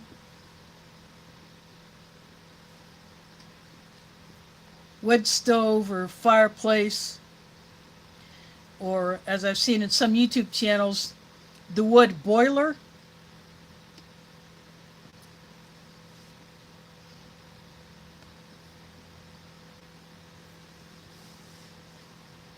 where it does double duty.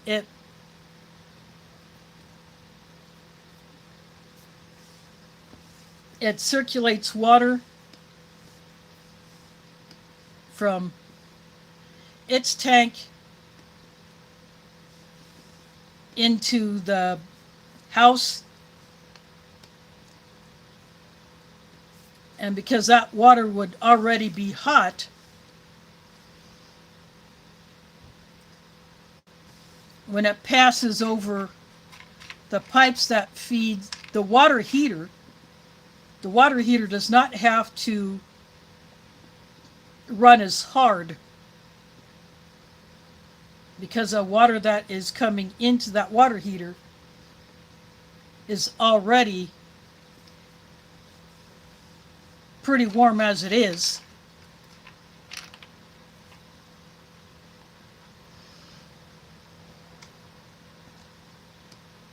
Plus it provides heat for the house, because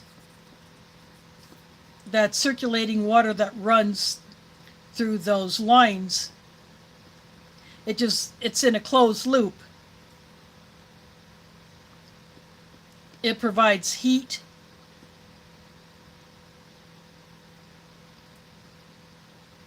because the heat comes off of those lines into the house, and then that water goes back into the wood boiler to get reheated, and it just is a constant flow like that. And he can set the temperature of when the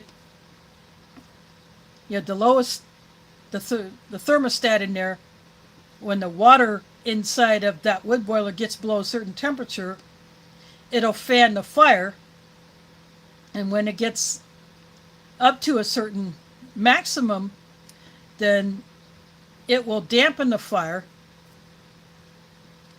That's in a burn chamber.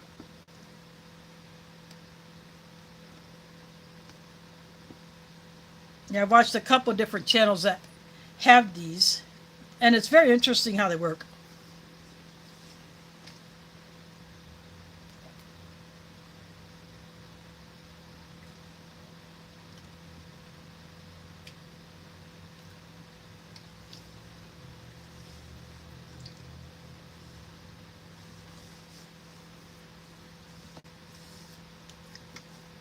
Yeah, when the high school I went to back in the 80s, well, it was not just a high school, it was preschool through 12.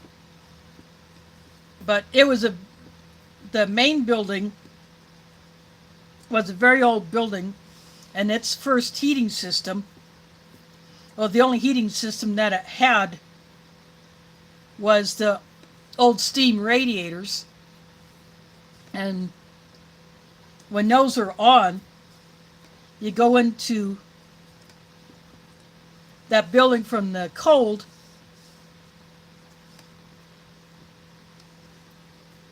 it was very common for people to put their gloves on it,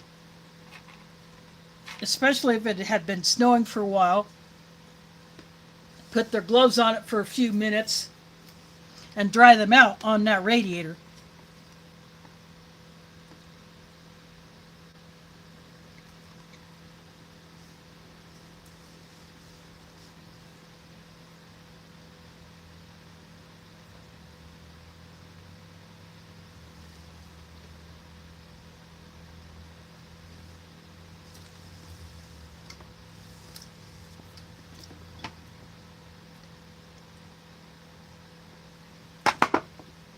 Yeah, and if you hang your clothes out at the wrong time,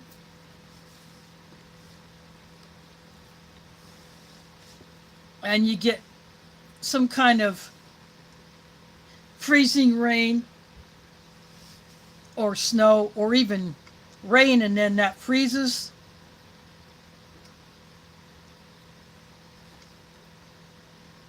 you're bringing something in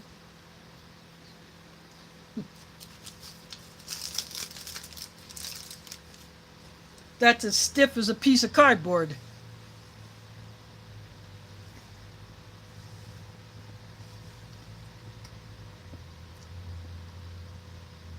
Yeah, one place we lived when I was really young,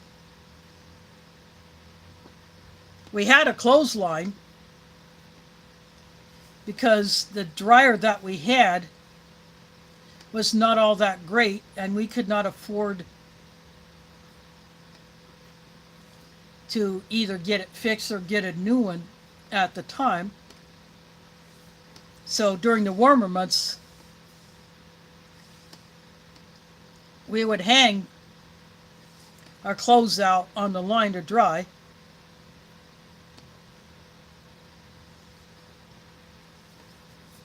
But the last few places I lived, I did not have the means to do that. The one apartment that I left, the one that I had mentioned previously, that had a dumpster fire because someone threw smoldering coals from their grill into it the night before, and then the next day there was a raging fire in that dumpster. But I had a patio slab, but I had no means to attach a clothesline because there was no wood structure. But because I have wood posts on my deck and I have the partition that separates my half from my neighbor's half, I can tie a line out there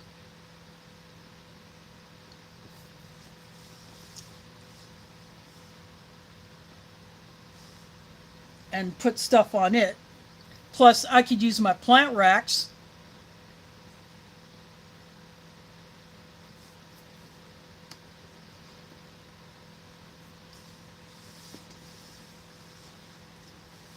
I would just move my pots and then use my plant racks to drape stuff over. But when I hand wash a few things, I just hang those over the shower curtain rod in my bathroom. In fact, I will probably be doing that with all the wool socks that I wore last year that I didn't get washed.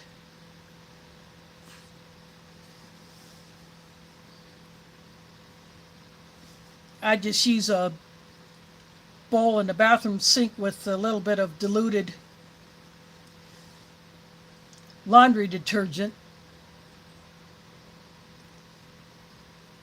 to wash those, and then I just drape them over the shower curtain rod in my bathroom.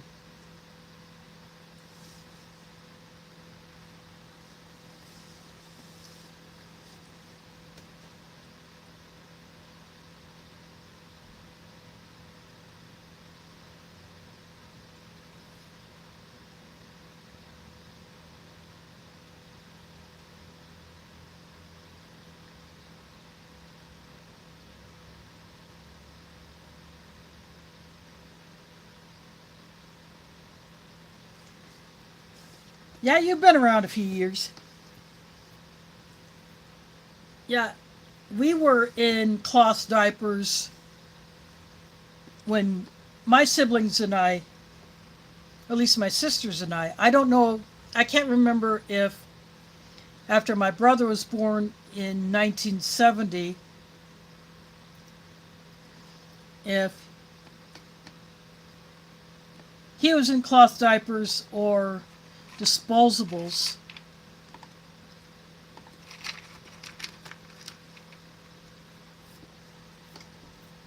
But I do remember that we were washing, he might have been in cloth diapers. Because after all, my mom had them when my sisters and I were wearing diapers, so it just made sense that my brother would wear the diapers since she already had them.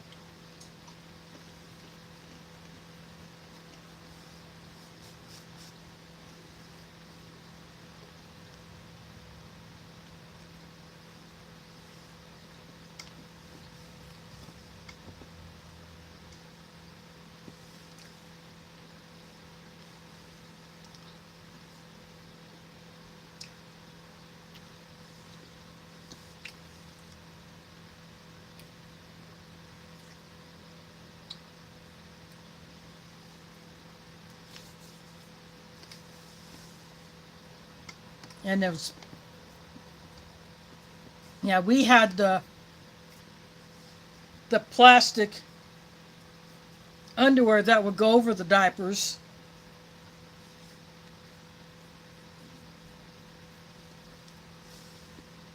Yeah, I do remember that we were washing those out. Yeah, my mom could not afford too many of those, but we had a few of those.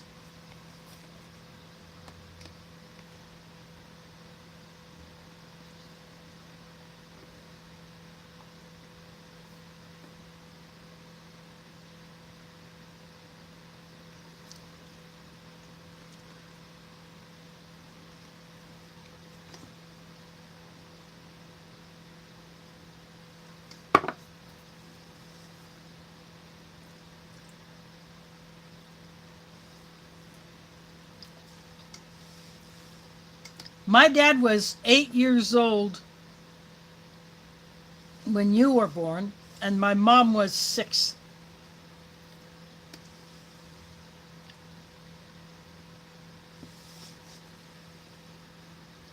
So you are close to my mom's age. You're just a few years younger than my mom. She's 82. Yeah, she turned 82 last month, and we went to a restaurant in the town of Norwalk, Iowa, to a place called Mullet's.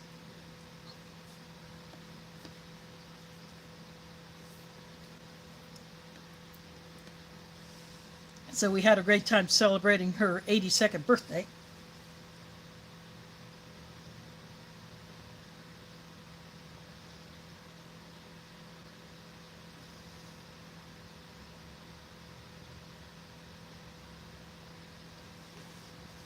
Yeah, I don't remember those.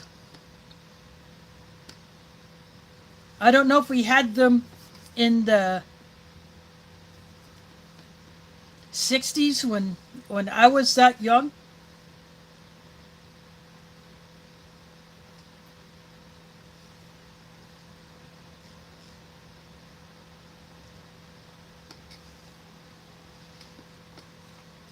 I know my mom still has my first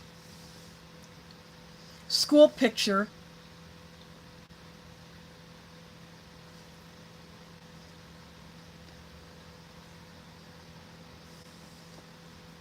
from I think early 71.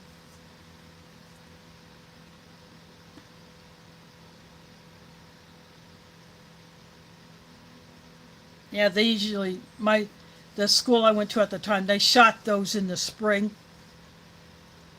instead of the fall.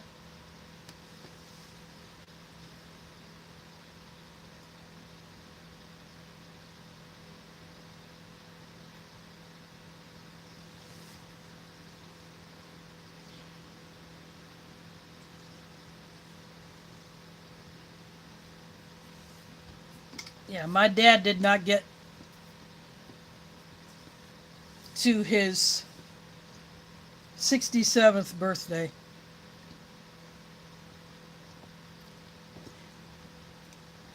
Yeah, my parents retired in 2006 because the company that they were managing apartments for, sold the house that they were living in, and because my dad's health was starting to get a little worse, just doing all the physical work that he was doing was really getting hard on him. Of course, smoking didn't help matters any, but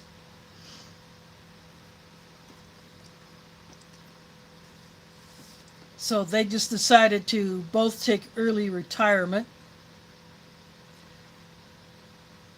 My dad was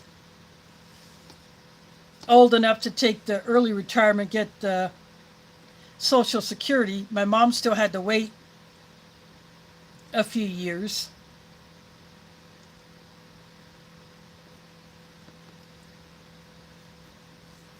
But they moved to Arkansas and lived in the house they rented from a property owner who lives in an HOA.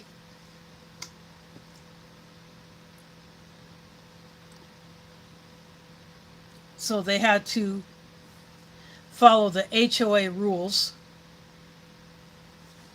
Of course, we vacationed in other houses that were in that same HOA because some of the people who own the properties don't live there permanently. They rent them out to vacationers. And so you get a car tag that gives you permission to park on the park inside of the gates. So it's a gated community, basically.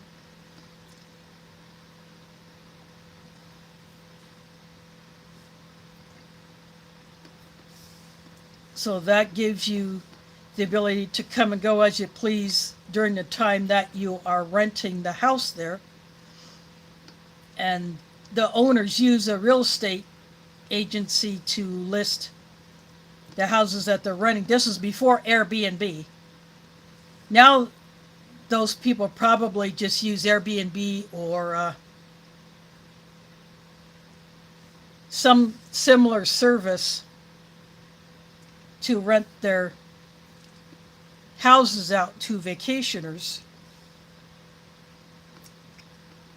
But at that time in the early 2000s, you went through a real estate agent that was contracted to handle these properties.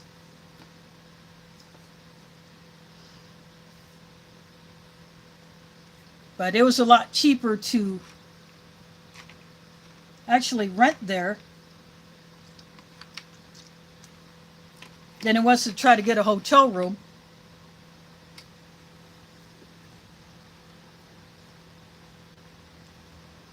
Plus, we could bring in our own food.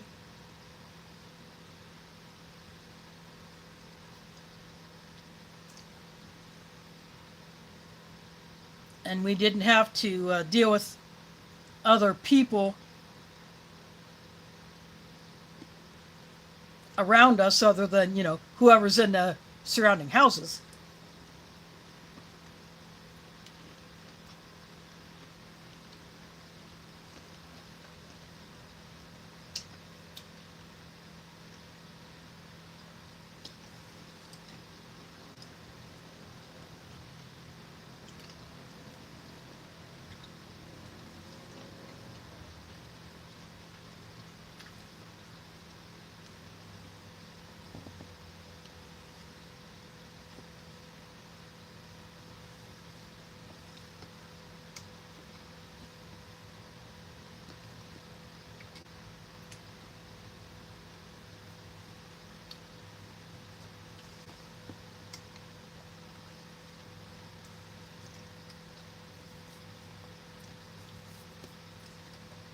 Yep, some of them can be downright nasty.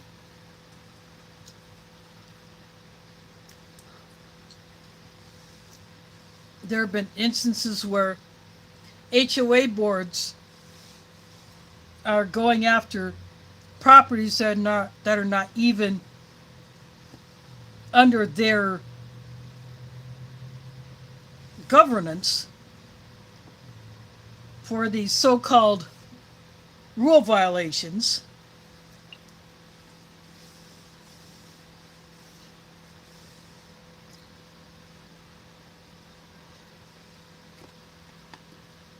And then the homeowners in these targeted properties would have to lawyer up to get these HOA boards off their backs.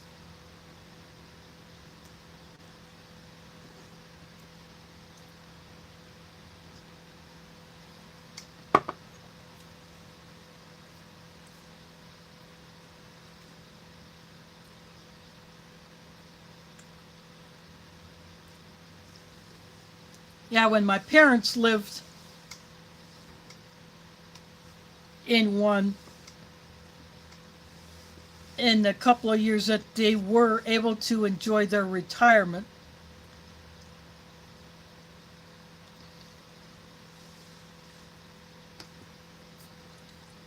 my mom could not add any plants to the yard. Of course, she was, my parents were renting. Even if it was in a pot that she could move. Yeah. Any plants that were not already in the ground that were approved of by the board previously, when the owner of that house had to get permission to do any landscaping other than damage repair. So if there's a storm,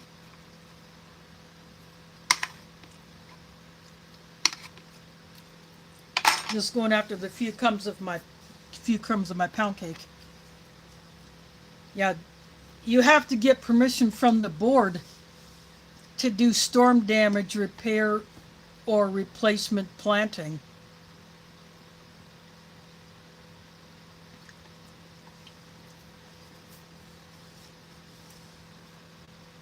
And they had, one of the Skittles actually leaked. They had quiet hours just like you would in a hotel.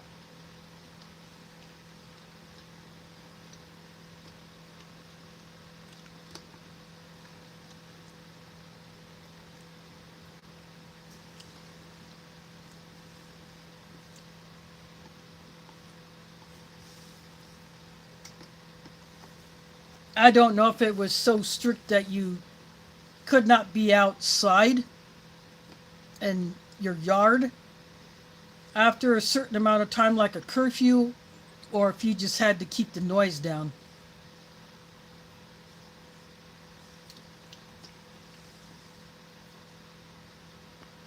But yeah, my mom couldn't add any potted plants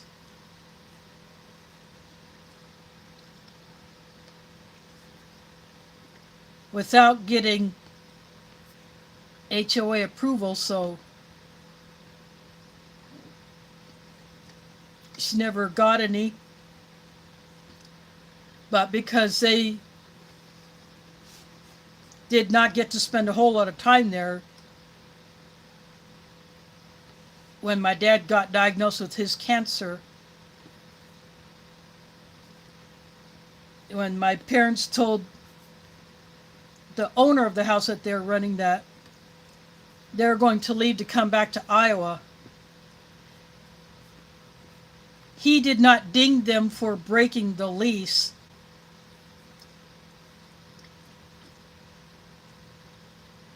Because he understood the gravity of the situation with my dad's aggressive cancer.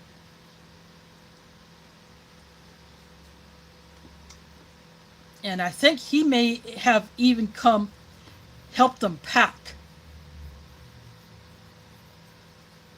And then he went ahead and cleaned up the house either for him to move back in or for a new tenant. So he was very respectful and not dinged them for breaking the lease before it would have expired anyway.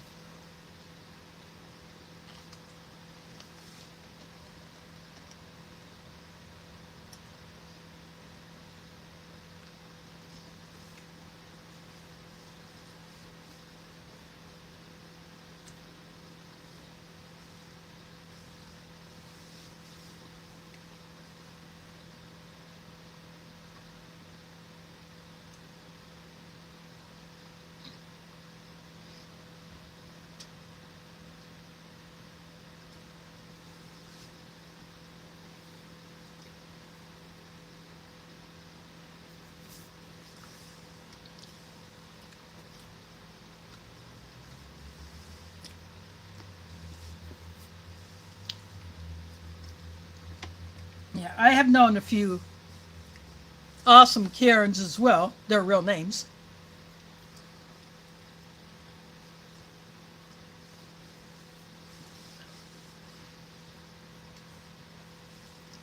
Yeah, one of them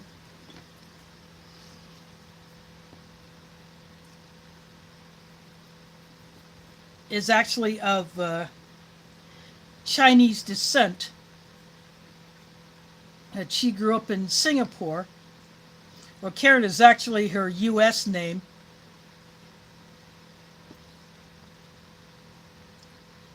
But she has been a citizen for quite some time.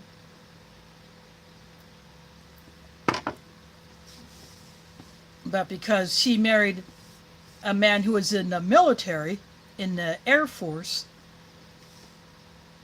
they lived in different places because he was deployed to a couple of different countries before they settled here after he got out of the Air Force and went to work as a civilian for a company doing pretty much similar work to what he did in the Air Force. But the wife uses Karen as her English name.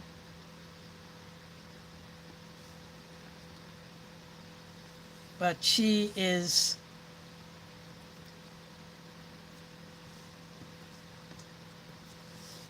a canner. She loves to can. And she cooks Asian cuisine, but she also cooks other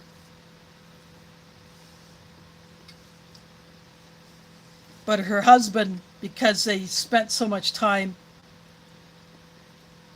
they spent time in a couple of different places.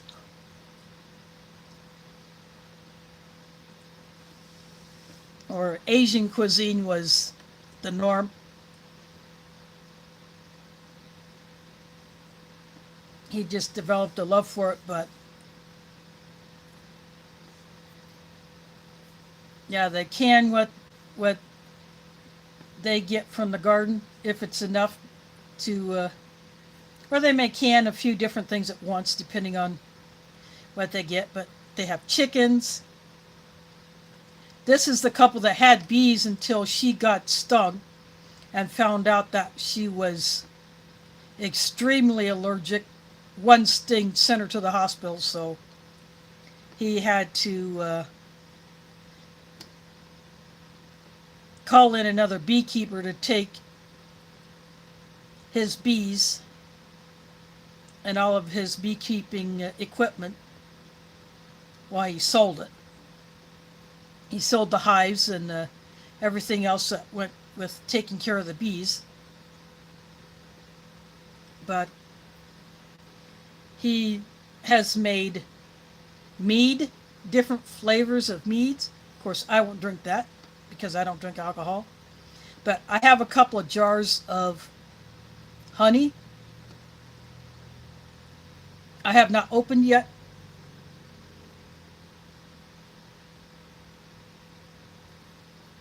Those two little jars are the localist honey I've been able to get. So I keep those sealed up until crap happens and then I need to start using my stored up honey.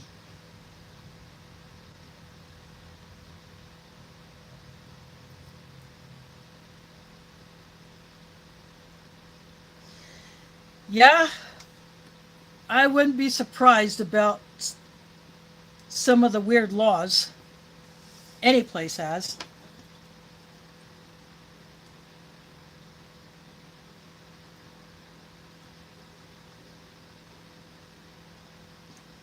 Finished off my lemon lime drink.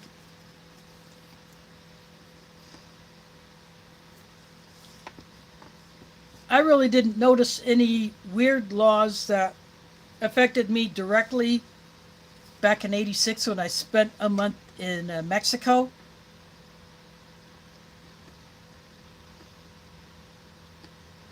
I guess because I wasn't there on a much longer time frame like I would have had I been able to get that spot as an actual exchange student where I would spend a whole semester there. I got beat out by one other student for that one slot.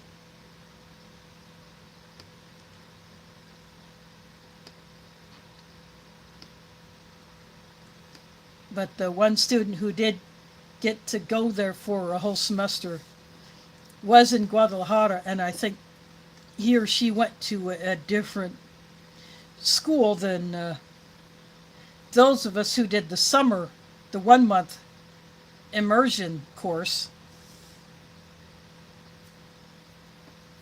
I think there's probably at least one or two other universities in Guadalajara.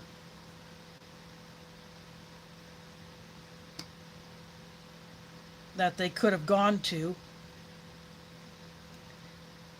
In fact, the house that I stayed in, we had, shortly before I left, we had a student come in from Mexico City attending a university in Guadalajara.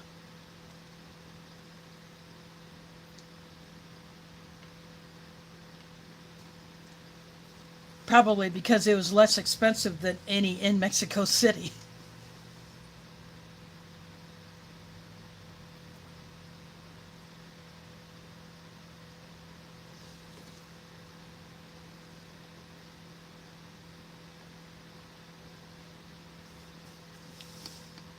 Yeah, I can see those as, you're trying to some of that could be respectful, but chewing gum, that would be an odd one.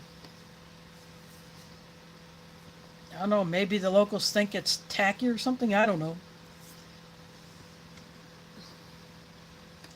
But I never knew of anything like that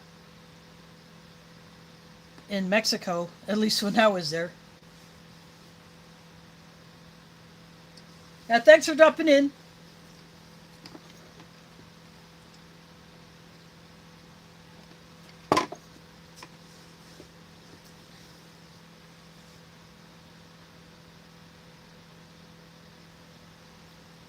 Yeah, I think it would be awesome to go to Singapore. I know of some friends who went there as a stopover on their way to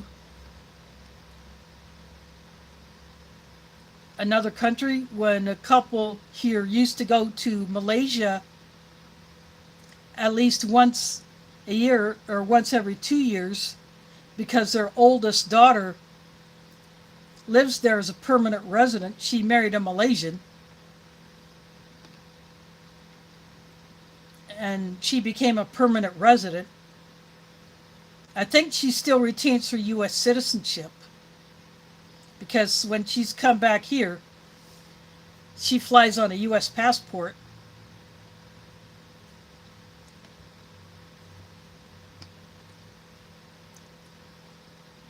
So her husband can vote in local elections, but she cannot.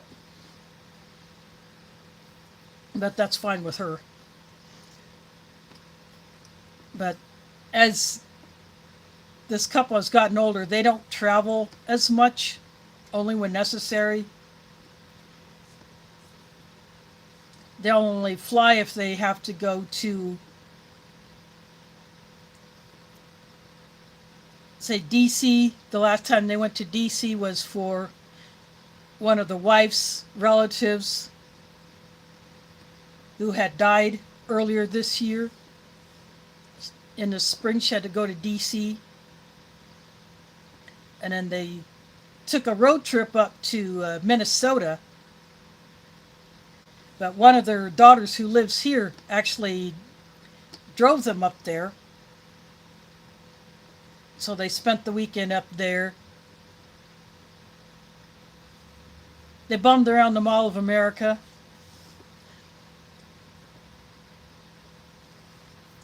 Just something a little different for a weekend getaway.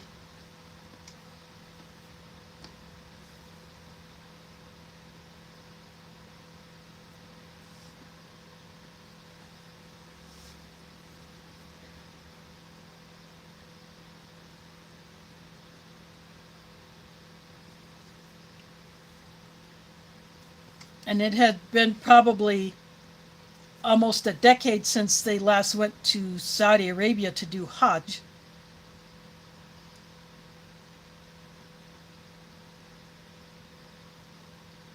Then with the husband's health problems,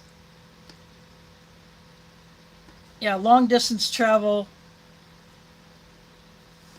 that's a no-go for them. They'll go to DC, or she will go alone to DC because that's where a lot of her family lives.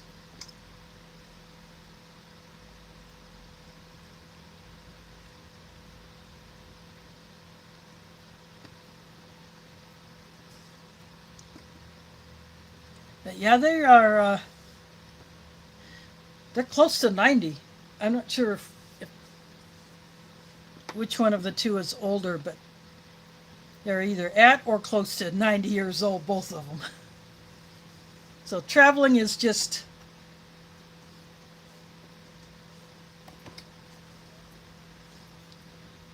they don't do long distance trips anymore.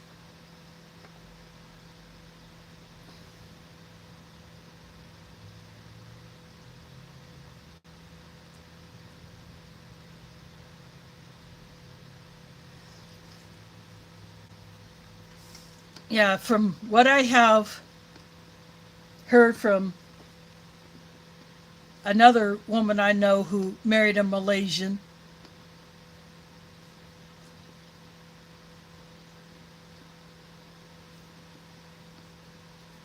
it is extremely beautiful. The weather is really hot and humid during their summer, but the winter is not anywhere near as bad as here in Iowa.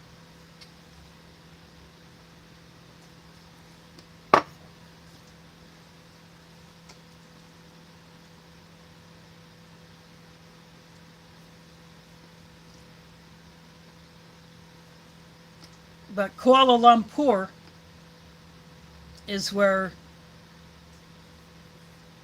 the one woman lives with her Malaysian husband and their kids, and because she's the oldest of this couple's four daughters, she now has grandkids, so her parents are great grandparents.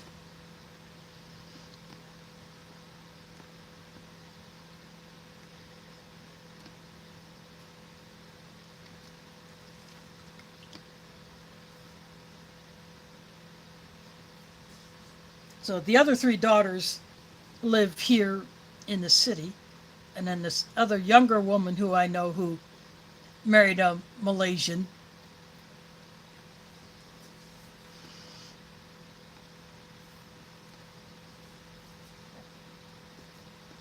they both of these women said it's extremely beautiful, and it would pretty awesome. It would be pretty darn awesome to be able to go there.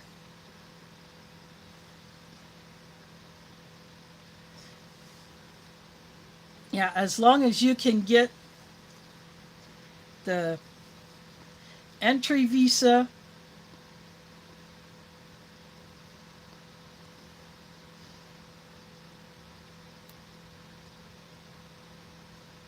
and if you know anyone who lives there who can give you the hot tips on where to go and what to do, get away from the tourist traps. Yeah, I would be all about getting away from the tourist traps. Now, I had a few of them when I was in Mexico, but that was a group thing, so. But a couple of those places I wanted to go to anyway, so I'm glad I was able to do that. But yeah, it would be awesome to be able to go to Malaysia.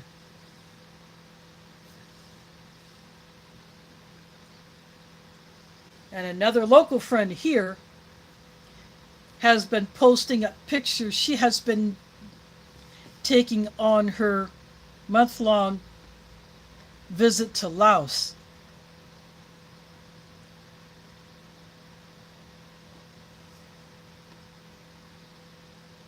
She was actually born there.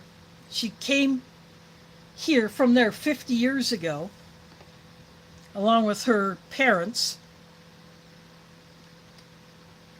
And now she and her mom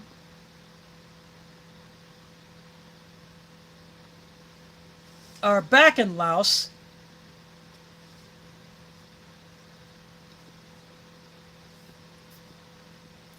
They get to see how things have changed since they left 50 years ago. Of course, then while they were there, a relative died, so they attended his funeral. But she has been posting some really, really awesome pictures of what they've been doing while they're there.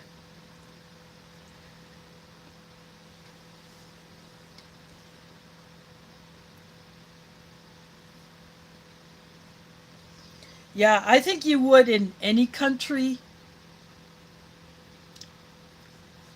or you get a prescription from your doctor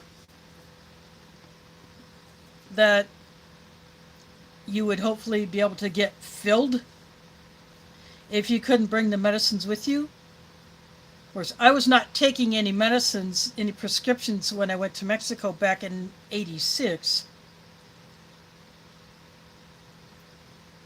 I think some others in our group may have, but I think at the time the rules were probably a lot more lax than they may be now. They probably just got their month's supply of their meds ahead of time, and then just carried that along with the prescription from their doctor when we landed in Guadalajara and went through the customs.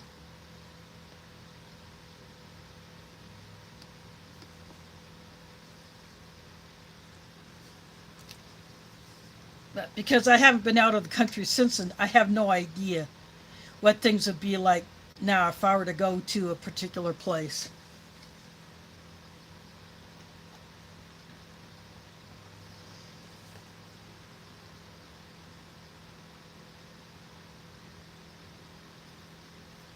I suppose if you couldn't bring them, you probably would have had to find a local doctor to get a prescription for either that particular medicine or something close to it.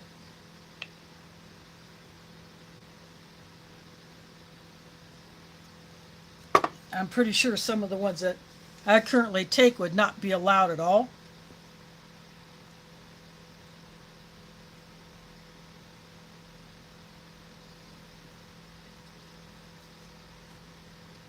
But I don't anticipate any foreign travel anytime soon, so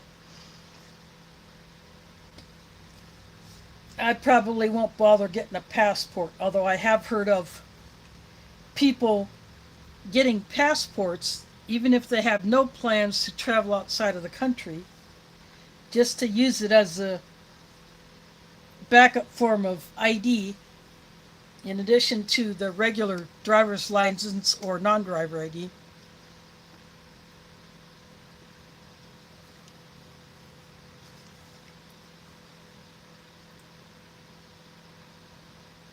Yeah, as someone I know in Australia had received a package from someone here in the US, and Australian Customs took several of the items out that violated their rules and destroyed them.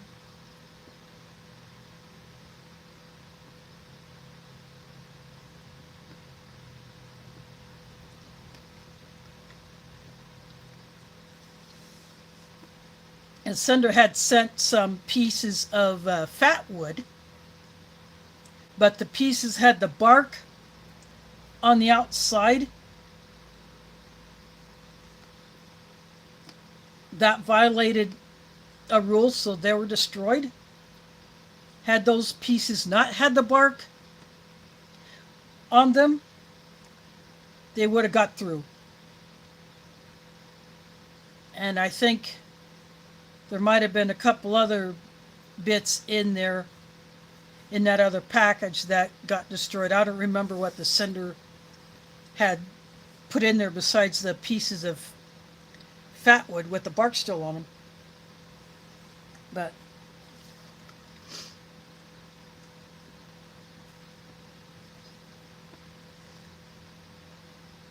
yeah, and of course shipping to Australia is extremely expensive. I did that once. I'm not doing that again.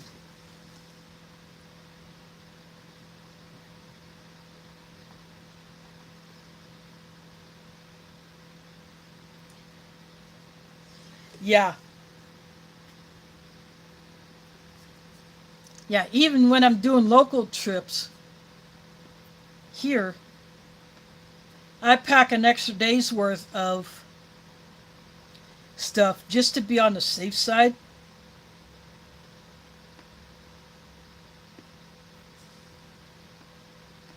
Of course, when we go to the lake, my suitcase is always the heaviest because I have more clothes in it. Of course, I don't wear shorts. I don't wear sleeveless shirts or short sleeve shirts. So obviously I'm going to have more stuff, but yeah. I, I pack an extra day's worth of meds and my supplements.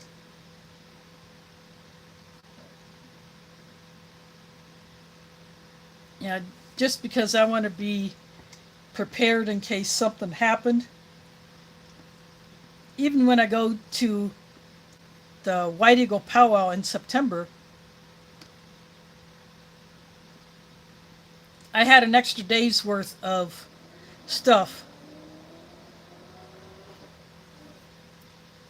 Rain was predicted, but we didn't get much. So I didn't need the extra set of clothes I had if I would have had to change if I got super drenched. But I had them just in case I needed them.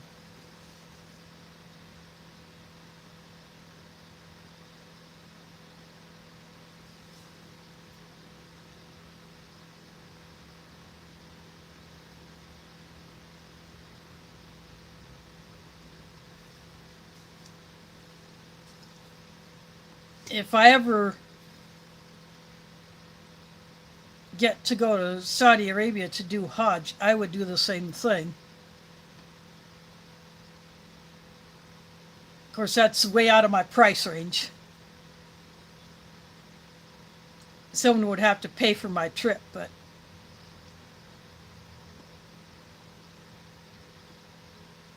I would definitely pack extra just in case I get stuck somewhere and I can't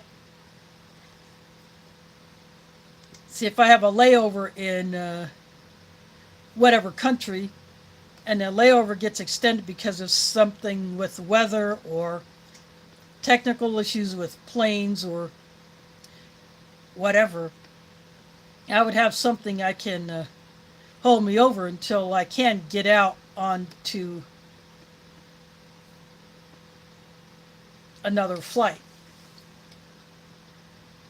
Yep, I'm going to go ahead and knock this off anyway since I finished my coffee. I finished everything I'm going to eat tonight.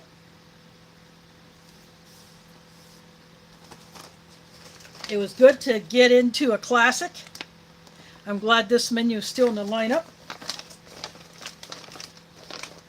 I hope to get a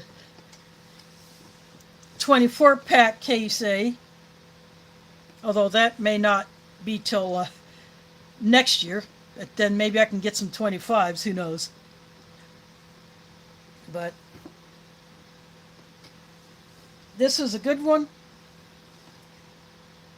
Nothing wrong with a classic. And I'm glad it's still in the lineup, at least for now. I do want to thank you all for hanging out with me tonight, especially for anyone who's come here, watch for the first time. I do this every Sunday at 7 p.m. Central Time.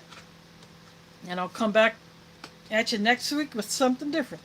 Anyway, thanks for watching. I'll catch you on the flip side.